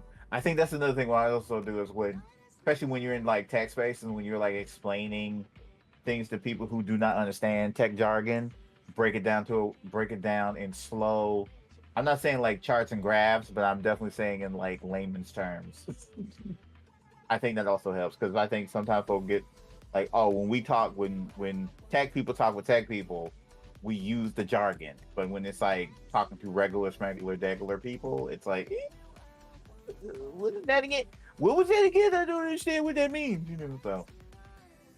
And like typically with me, I work with a lot of old people, so it's a lot of yes ma'am, yes sirs, and also let me talk about this in the language in a way that you can understand, using terms of vernacular that is clear to you, and then that's how you stay relevant. Just talking to people in a language that they understand, and also fixing it and explaining it how to unfuck it up the next time. Because I think that's something other people do. We kind of fix the problem and then we kind of go off, but we don't tell them how to not fuck up the problem in the first place again. Well, I mean, that's assuming that they listened to the first time or read the documentation. But and that's what I'm saying. With silly people who don't learn and don't listen, that's also. And you know what? You actually kind of touched on a good point, because ignorant people, that's how you stay relevant. Because that's how you stay relevant. When it's consistently breaking. Oh Jesus. Okay. And I mean, yeah. like, oh, here's how you not mess it up, wink. And then when you mess it up again, I know exactly what you did. I know. Okay. So the things that I get into in the article, some of them are things that are being said here in chat. This has been a conversation in tech industry for as long as tech has existed, although it feels different. This, like currently, for reasons I'll get into in a second. Merge here says, always be learning things and try to reach management before the ageism hits. Mood. So there's that. Then there is, this being said, you can't really future-proof if you're in tech, no matter how much there is, no matter how much you learn, there'll always be someone else that can be exploited more. So, on the one hand, the nihilism. On the other hand, you're not wrong. And when I say you're not wrong, it's just one of those, the idea of there is a skilled person versus a person who could possibly like be skilled enough that I could put them in a spot and leave them there. Mm-hmm. But I could pay them less. So, you know, there's that. Here's the thing for me and why I wrote that article today. The question of future-proofing and proving yourself more valuable is a thing that assumes, in my opinion, that if you take the personal responsibility to read things, go to conferences, classes, read books, build things, YouTube, edX, whatever, to ramp up your individual skills and contributions to the company so that you can take initiatives in your workplace to do things, fix things, start stuff, improve things, or whatever, that this is somehow going to make you more valuable to people, or it is going to somehow put you in a category of people that are either going to be impossible to get rid of or far more difficult to get rid of in a company. Those statements and that assumption exists in a time when people just go, I could just ask ChatGPT. And I am not sure if that is a thing that we should say without adding a whole bunch of caveats to this. The person who said it is a person who also does tech-related content and streaming on Twitch, talking about the tech industry and whatnot and all this other stuff. So like there was that tweet and then a reply that says, hey, let's talk about that the next time I'm on stream this week, whenever that is. But it's the idea of being like, there are people with doctorate degrees that are working at McDonald's. Mm-hmm. It's not like the value is, and this is something that Major said earlier, which is why I think it is a wonderful tie-in to all this stuff. Like, how do you prove yourself valuable? The company, as it exists, if it didn't have a whole bunch of people already there making the things and developing, doing the coding and developing the stuff and doing the marketing and all this other work, the company wouldn't exist. The value is the fact that you decided to show up at 9 a.m. or 8 a.m. or 11 p.m. or whatever time you decide to show up there and do your job. The future proofing is, it's the assumption that if I do my part, then the reward is I continue to be employed. And there is more than enough evidence over the last 4 years alone that companies will just go, well, we made $1 billion, mind you, billion with a B dollars, but we were expecting $2 billion. So because we didn't make $2 billion, we're gonna have to fire you. I'm gonna say that's part. There are people who part, dog. There are people who are like, we can see that you are clearly productive, cranking out the code, doing the work, showing up on time for things, doing all the things, but we need you to be in this office building. And if you're not in the office building, we are going to fire you because we believe that the future of this company lives with people who are willing to show up in a physical location, not people who output the products and services that we are selling to people and making sure that they are of decent quality and work in the way that they're supposed to work. It is the, how are you future-proofing against just basic greed and capitalism and exploiting other humans and things like that. Where is the future proofing in that? Because the only future proofing that you have is to comply with and become part of or assimilate to that system of things. And it's just going to be, here's a decreasing set of mortals. It's one of those, at some point, future proofing yourself or proving yourself more valuable is a matter of how many buses do I want to throw Major in front of exactly? Am I being isekai? Possibly. By Truck-kun, right? Yeah, It's Truck-kun, the, yeah. it's, you know, how many people am I willing to step on to avoid me being the person who gets stepped on? How, like, at some point, like, how much of my basic humanity am I willing to throw out of the window during my working hours? But see, that's Now- capitalism, baby. Right?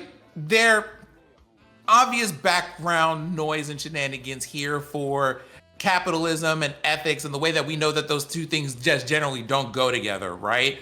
But when it comes to the question of, but what are you going to do? It's again that same vibe of what are you going to do in the face of as an individual in the face of a systemic problem? And there's never the question of, but what about these companies doing this fuck ass shit in the first place that makes us have to ask these questions every so often and at an accelerated rate? Because at some point the answer is going to be unionizing, is going to be strategic organizing, is going to be the rest of us walking out of the fucking building and being like, y'all can't keep doing this. This is nonsense. Because reminder, last year and some change before that, we had to talk about Elon pulling up his microphone in the form of a Twitter account and showing y'all pictures of, we built beds into the office building so people couldn't go home. It's the, you are asking me the question about future-proofing my career at a time that people were held hostage by visas. For a social media platform. Like, I'm just like, help me understand. Like, I need there to be, I understand there's a, hey y'all, let's talk about the times that we're in and maybe how we can protect ourselves as well as we can about these things. And then there's the question of, how are you future-proof? How are you like taking like some initiative in future-proofing your career? And we're not even gonna talk about how much of that is literally just personal politics and making sure that the right people know who you are and are speaking well of you when you are not present. Because that is the 90% answer to that question. The other 10% is the stuff that you read and actively practice and skills that you take the time to sharpen and relevance that you have. Literally, the other 90% is making sure that the right people at a particular company or whatever, when they speak about you, speak well of you when you're not present. No, I think that percentage should change. Because if you're, should it change? Yes. I'm just talking about what the numbers are. That number is like 90% of me being in a place is just being like that 90% of I was at the right place at the wrong time and someone went, oh, I remember that guy. I've never heard a bad thing about him whenever I see him. Honestly, like, again, if we're talking about like what we can do to future proof, I feel like those numbers can change. And honestly, I feel like an overwhelming like 90% should be unionized. You want to future proof your job? I mean, that's in the article. Yeah, I mean, right. Well, yeah. But continue. Because you're right. The 90% should be unionized. It should not matter if you're in the right place at the right time or somebody's talking good about you. No, if they're doing some fuck shit and you have to worry about whether or not, you know, what you're doing is enough for some arbitrary metric that management comes up with, no, you fucking unionize. Because, I mean, let's look at Amazon again. You've got warehouse workers who are being constantly monitored. Amazon is constantly catching workplace violations for that shit. You've got drivers who are peeing in bottles because they can't take breaks. Again, the answer to this is like to future-proof your job, it is to unionize. To collectively organize and say, fuck you. This shit stops right here, right now.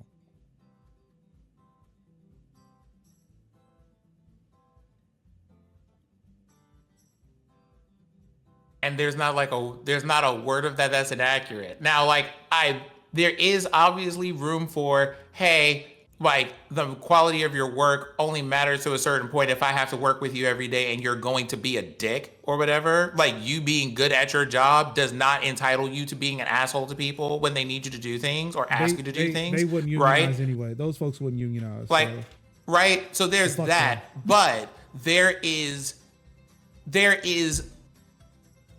the best way to describe it is it feels a little bit too uncomfortably much like, how do I navigate my job and present myself in such a way that when people see me do something, or when they're just like, you know, you are here, we need you to be elsewhere, or something comes up or changes are in the company, they remember that I am a human being and treat me accordingly, because that is the thing that those politics do when you're navigating them. And that's what when I say that 90% is people treating me like a human being and being like, hey, I see you falling asleep on the job. I'm gonna ask you if you're okay and if you're getting enough sleep. I'm gonna tell you to go get some coffee. I might ask you to take the rest of the day off and come back tomorrow when you're better rested, versus firing you on the spot. Yeah, that's putting too much trust in management. I mean, are you wrong? Again, no, but that's exactly what that is, right? And to Cal over here with the correcting, which is also the wild thing to me. As an aside, I thought immediately about the thing that Cal was talking about in chat when the Amazon article came up of, we want everybody back in the building. And I'm just like, do you mean the people who are passing out in the building? Do you mean the people who are peeing on bottles in the building, and the people who did that and reported it and got fired? You want more of that happening in the building?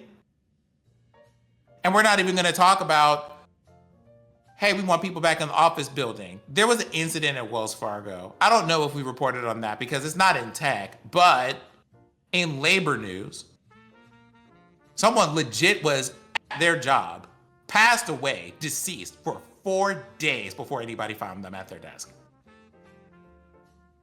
They weren't in the bathroom. They weren't in a conference room. They were in their cubicle at their desk. Like, you want these people in the office building, but people are literally deceased on the property and not being found for 4 days. What do you have us in the building for? All of that to say, whatever conversation is going to come up in the future about future proofing and stuff, if you want to talk about, hey, how do we get together and take care of each other? What does that look like in like now and in the future? Sure, I'm up for that conversation. But the idea of positioning that at any point ever as a matter of purely individual responsibility to keep themselves safe from a system that constantly seeks to undermine every single thing they do to just have decent working conditions and a normal amount of pay where they do not have to choose between paying rent and eating ramen that week, we're gonna have to push back against all that shit.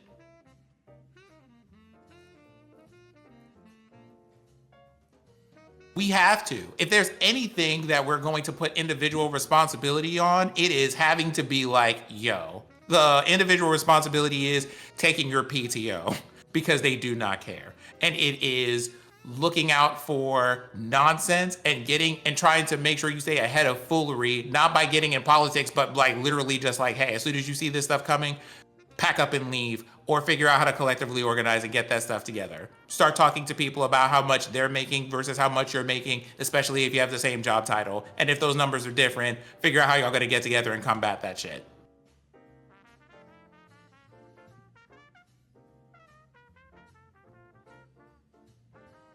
But also when it comes to like this whole thing of labor, there is this weird,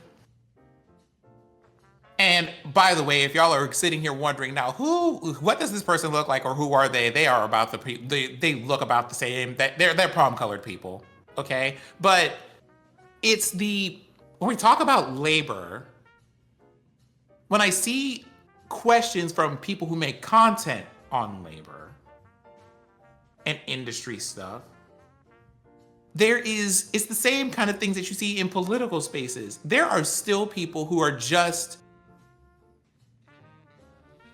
determined to behave as if things are just functioning as normal or whatever. And the normal is straight trash in the first place. But even if the normal were straight trash, it's not working. It's not even that it's not working for you. It's not working at all. And if it were, people wouldn't have to apply to 400 plus jobs and take like a year plus to get a new one. At a time that companies are making record-breaking profits and CEOs are getting millions of dollars in raises per year. So, we don't have I will probably be saying this until I turn some or other random color other than this melanated one in the face, of being like, we do not have the ethics for people to be like, we're not in a place where people have the ethics and shame levels or guilt levels or a sense of public decency to behave like there are things that we can individually be responsible for and things are going to be okay. Like, stuff's gonna have to burn. So respectfully, unmute yourself before you say that. Oh no, I was speaking low. Oh, that'll do it. I said I can't wait.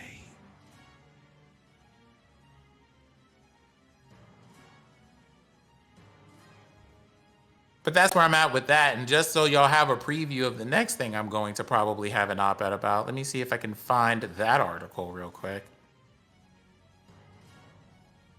Oh yeah, about, being a developer, right? Especially in the industry of games, talking about a company that did a thing and was just kind of like, hey, we built this game. Our company, like, something happened. We either I can't remember whether they got acquired or the company just went under because of a lack of funding. But they were just like, we are going to open source the game. So if you want to make a server to run it was Spellbreak, the game, the developers who made Spellbreak open sourced the code to their game. So if people wanted to like run that game on their own servers, they could just have that game to enjoy because people clearly enjoyed it, right? Developers are being asked how they're future-proofing their careers at a time where if their company goes under, if something happens to them, if they get acquired or whatever, the company that they buy from might just be like, and we're going to take everything that you've worked on as a project and have that completely disappear from the memory of the entire internet. Embracer. I don't think Embracer was the people responsible for this one, but it was like they are. But they're responsible for a lot of that in other places. Company de jour.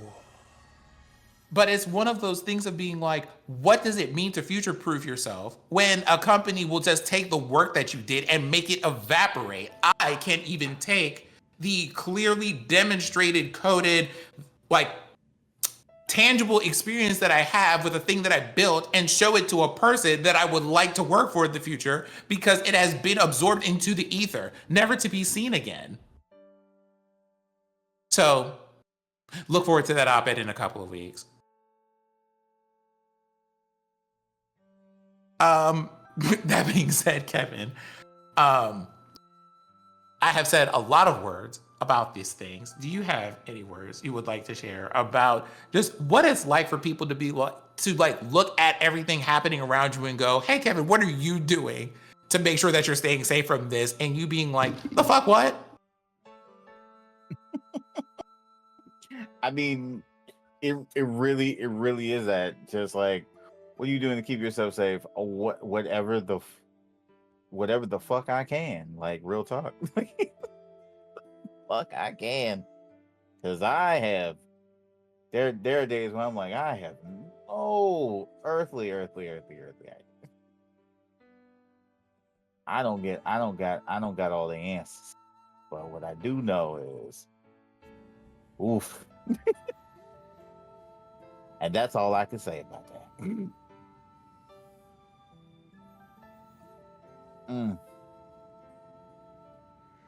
Let's A just bring it down firm to the and clear ground. head check.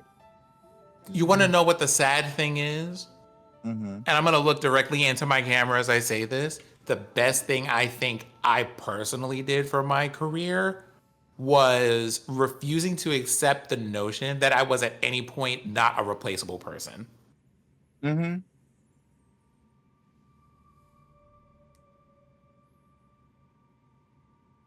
Exactly that part.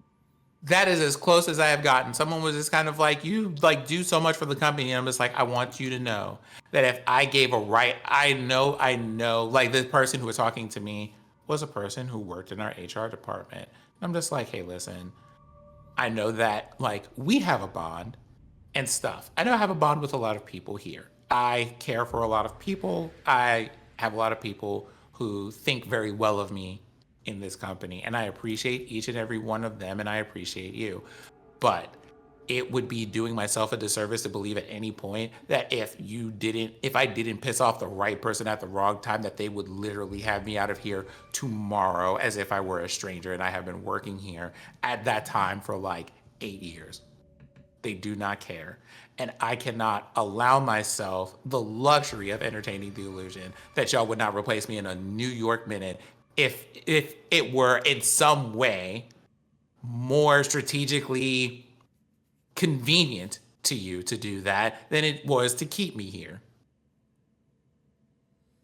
I understand that. That is something I am willing to, that is something that I accept over here as I'm doing my day-to-day things. So it keeps me on my toes. It keeps me talking to, like, I've made my friends in the appropriate places where they're just close enough to have information without being in the middle of it all the time. So it's just one of those, child, you won't believe what happened. Now, you didn't hear this from me, but it's a regular thing that happens in my DMs where I work. Mm-hmm. And that keeps me out of a lot of trouble. It keeps me in a lot of good things.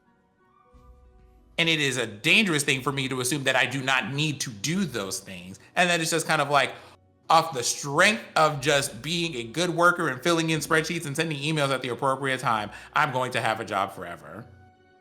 Part of me being where I'm at is also understanding that I am where I am because not everybody, but the people that I need to know that I exist, and generally are just like, he's a good dude, and that's it. That is a difficult thing. Because other than that, there are like things going on in politics I would not have any kind of frame of reference to navigate. They would hit me with a PIP so fast, I wouldn't know where it came from.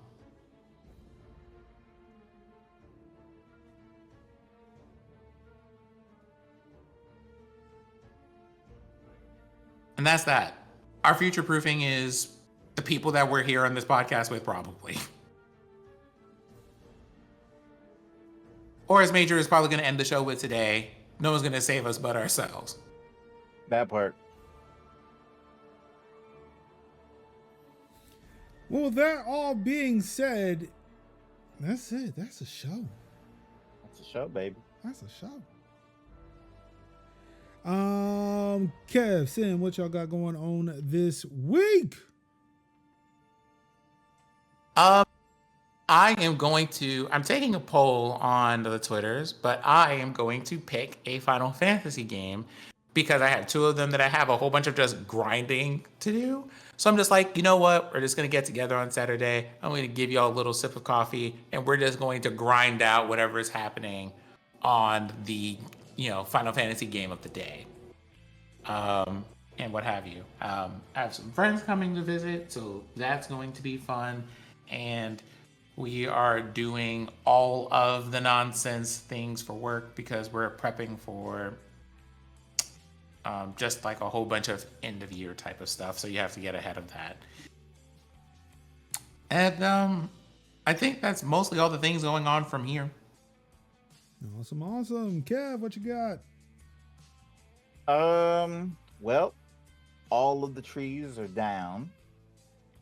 So now I'm going to be like possibly focusing on yard work and kind of cleaning up the mess that the tree men made, getting the trees out. But again, those trees were a struggle to move. So I definitely understand what has happened. So I'm just waiting for some good rain to kind of like level all that out. Now, that being said, I have the strong need of like wanting to put a gazebo on that side yard and just have like nice gazebo things, you know, read books, have lunch, feel the cool air in my you know, now spacious backyard. So I don't think I will, but I'm probably more apt to building like raised gardens on that side. But hey, we shall see. It's like less gazebo, more like raised garden. So, but yeah, and of course play copious amounts of games. A lot of interesting games that we're going to be releasing, and of course, oh yeah, Frostpunk 2 is coming out tomorrow, and I'm going to be playing that, and I'm going to be delightfully miserable playing that game because yes, and I'm looking forward to it. Yeah. All right, let's see. For me, I don't know. I really don't know. I do. Oh, wait. One. I have an interview tomorrow. Let's go. So this nightmare might be over sooner than later. So, really excited about that. I need to get some rest. So yeah, I won't be up all night tonight trying to do this. The show might actually come out later in the day, just so that I can like probably leave here, go to bed, and kind of get right with the world. Let's see. After that, Bam, bam. Oh wait, what? Bam, bam, bam, bam. Yes, that's right, baby. Bang, bang, bang, bang. Yeah. You know the vibe. Hold on. Hold on. Yeah, hold on. I forget we can actually do sound rigs.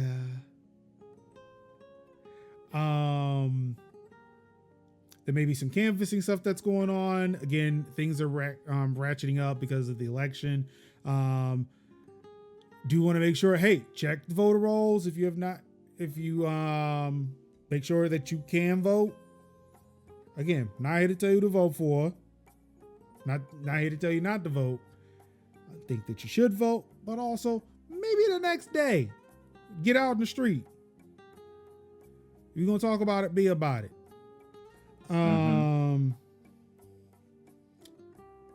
Yes, thank you to Cal for that. Vote.org is where you can go for those who are listening on the audio version, or not the chat version, or not Twitch. So anywhere else that there's not a live chat, you know. Vote.org. You should go there. Go to it. I will say though, you know, hey, again, not telling you to vote for, but maybe check out Vote Socialist 2024. I think it's Vote Socialist. Damn it, I always forget what that URL is. DCanalyst.net. No, not that one. This one. Yes, DCanalyst.net. Agreed. I mean, sure, that one, but also this one, votesocialist2024.org or .com. Just saying. Maybe check it out. In capitalism before it ends us. Just saying. Here, jeez, fuck you. But yeah, I think that's it. I think there's anything else. Oh yes. Before we forget, next Thursday is Thursday Plays. So Sin, I hope in the middle of your Final Fantasy, you find some time to play some Baldur's Gate. Or could we just join and create a? Can we just join from the beginning? I think we can. We can start a multiplayer game. Yeah. Like at the beginning of the game. Yeah, I'm pretty sure you can, because like if it's anything like, if it plays anything like Original Sin, you can make a game and be like, hey, this is a multiplayer game and these are the people who are going to be there. Like you don't like have a tutorial or anything like that. You have like a thing where everybody's, if there's a tutorial thing, it's like a starting zone and everybody's there together. All right, cool. Mm-hmm. We'll see how that goes. So want to recommend maybe start a character, just get familiar with it in the event that that doesn't work and we have to join in Medea's res. Sure, I can try one next. Let me see. Probably like next Tuesday or Wednesday, probably. Sounds good. So yeah, look forward to some Baldur's Gate 3 being played here on Tech Talk Thursday Plays, because everybody finally has a copy. And I get to happily play a game that I just love so much. I think about it all the time. What game is this? Baldur's Gate 3? Yes. I do enjoy it. I have been enjoying it. I just got to get back into like a definitive mindset and scheduled. But it's like, oh yeah, I definitely enjoy this. It's my Steam Deck game. Mm-hmm. I'm just sitting there, just on the couch. Got some time to kill. Let's go. Yeah, I was playing Baldur's Gate. I played on Saturday, and I did find the happy couple, and I ruined their good time. Oh yeah. Yeah. But I do say that I did not yeet the gnome. I didn't yeet the gnome. And what's so wild is I talked myself out of 2 goblin encounters on the back of my perception. and they were like, oh, okay. And then I'm like, okay, now remember, which one of these I don't hit? I hit the brake, not the release brake. Gotcha. I remember vividly watching Mira hit the release brake and beating the poor gnome to oblivion. Oh, that's right. The one that's attached to the windmill. To the windmill, yeah. Okay, yeah, I got him down too. Yeah. He was not happy. He was still not happy about it. I still couldn't find that damn bag of his, but right. I've yet to find it, and it's like, you know what? I don't care. Yeah, same. I was like, you know what? It is what it is. Like I did it nicely. He offered it. I was like, well, I guess I could look for it, but I made a half hour to get him. Yeah. Currently, I'm in jail. You mess with that. You mess with that one-eyed girl. One-eyed girl. There's a one-eyed Tefling. You go down. It's like you see a Tefling. You see a non-verbal Tefling, and then like a little Tefling child, and there's a concealed door, and then you go into that concealed door. I know this might be, you might not even seen it. Yeah, I have not seen it. I am further than you all. Right. And so yeah, like where I am in jail is like, yeah, I'm definitely a ways away. You were in a whole different jail. I was in another jail where it was like, it's like I'm gonna tell them on you, and I'm like, well, what you got going on here? This looks like suspicious. And they're like, you better get out of here while I count to 10. And I was like, you threatening me? And I was like, so I took my time out there and I left, and then I did something else, and then the one time pulled up on me, and I was like, yeah, I ain't gonna fight y'all. I just got to know y'all, so I'll just go to jail. And then I broke out, got killed. Shadowheart, res me. I got my govs back. We was all good. Nah, I got arrested because they found out that I was special. You got. They found out I was special. I was like, yeah, we ain't about this life here.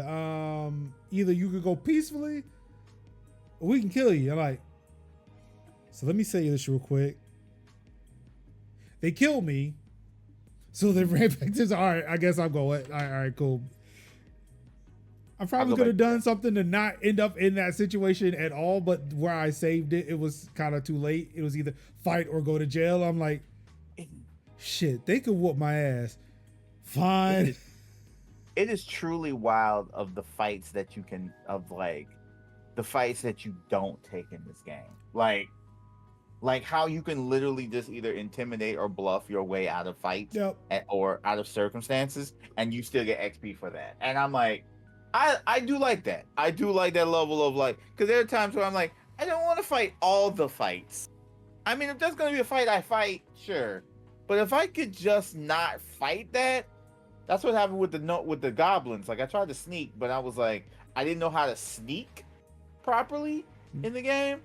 And then it was just like, you got caught. Runneth thine run thine hands. And I was like, how about we not? And they were like, you know what? We don't have to. We don't got to fight you. Because I re-rolled my character around that goblin area the first time, and I slowly kind of like encountered everybody I needed to kill. The second time when I went through that, I said, you know what? Nah, I'm just gonna go up in here and just mess up one thing, and then everybody came for me. There was no safe room for me. So all right, bet. Slash. And I think that's what caught me in a word. I'm sorry, I'm watching a name appear and disappear on the screen. It's like, wait, what happened? But no, I just said like they saw that I had to tap. I was like, you slaughtered so many goblins. I'm like, dog, I was defending myself. But it also probably didn't help that when I went to another place, there were two other goblins that were like, yo, we did what we could, but we couldn't defend the person.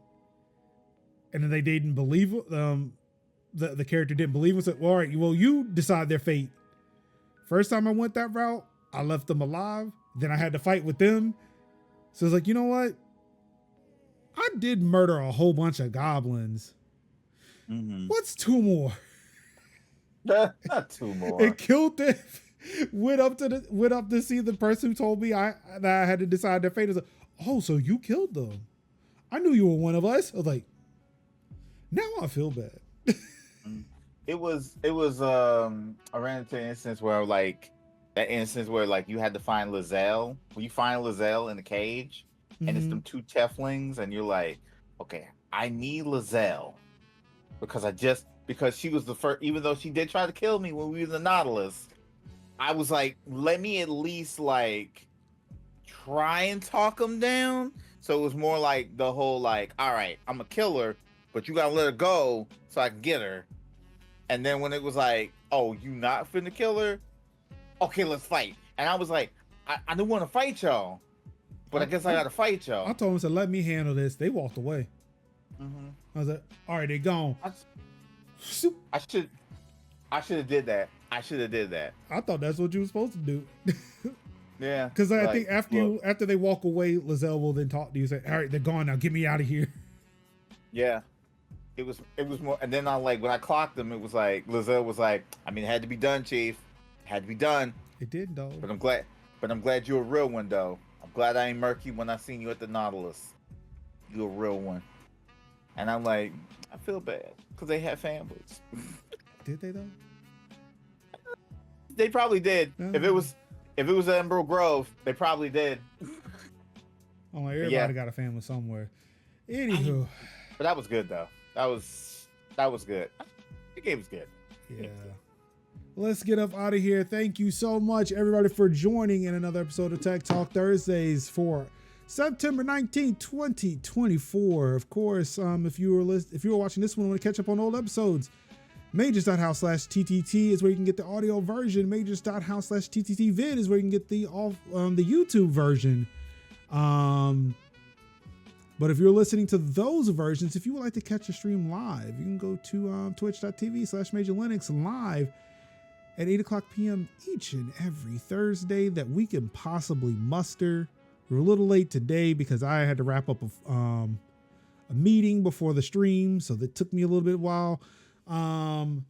Yeah, thank y'all so much for tuning in. Really do appreciate it. Of course, y'all could have been anywhere in the world watching any stream in the world. You could have been reading the tech and gaming news yourself, but you said no thank you.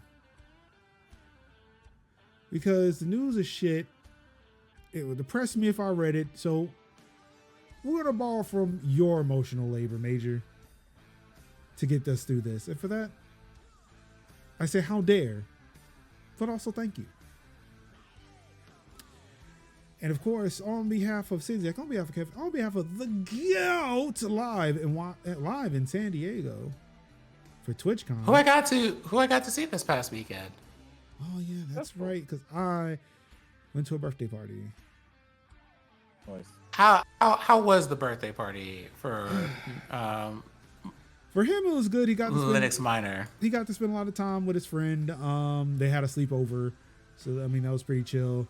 Aw, That's cool.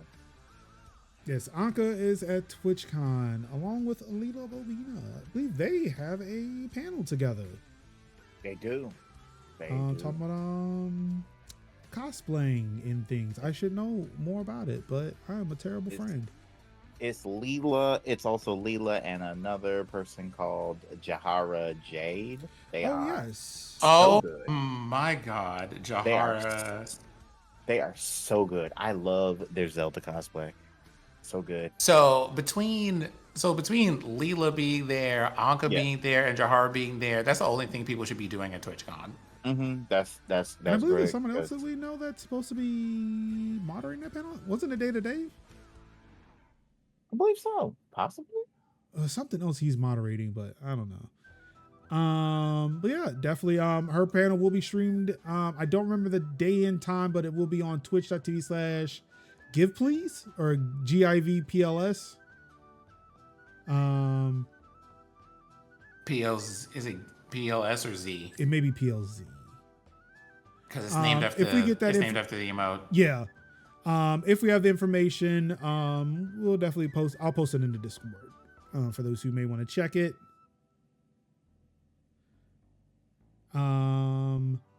Let's see what else. Oh yes. But yeah, on behalf of all of us here at Tech Talk Thursdays, all I've got left to say to you wonderful people is no one's going to save us but ourselves, as we have covered. I love you and peace. Wakanda forever.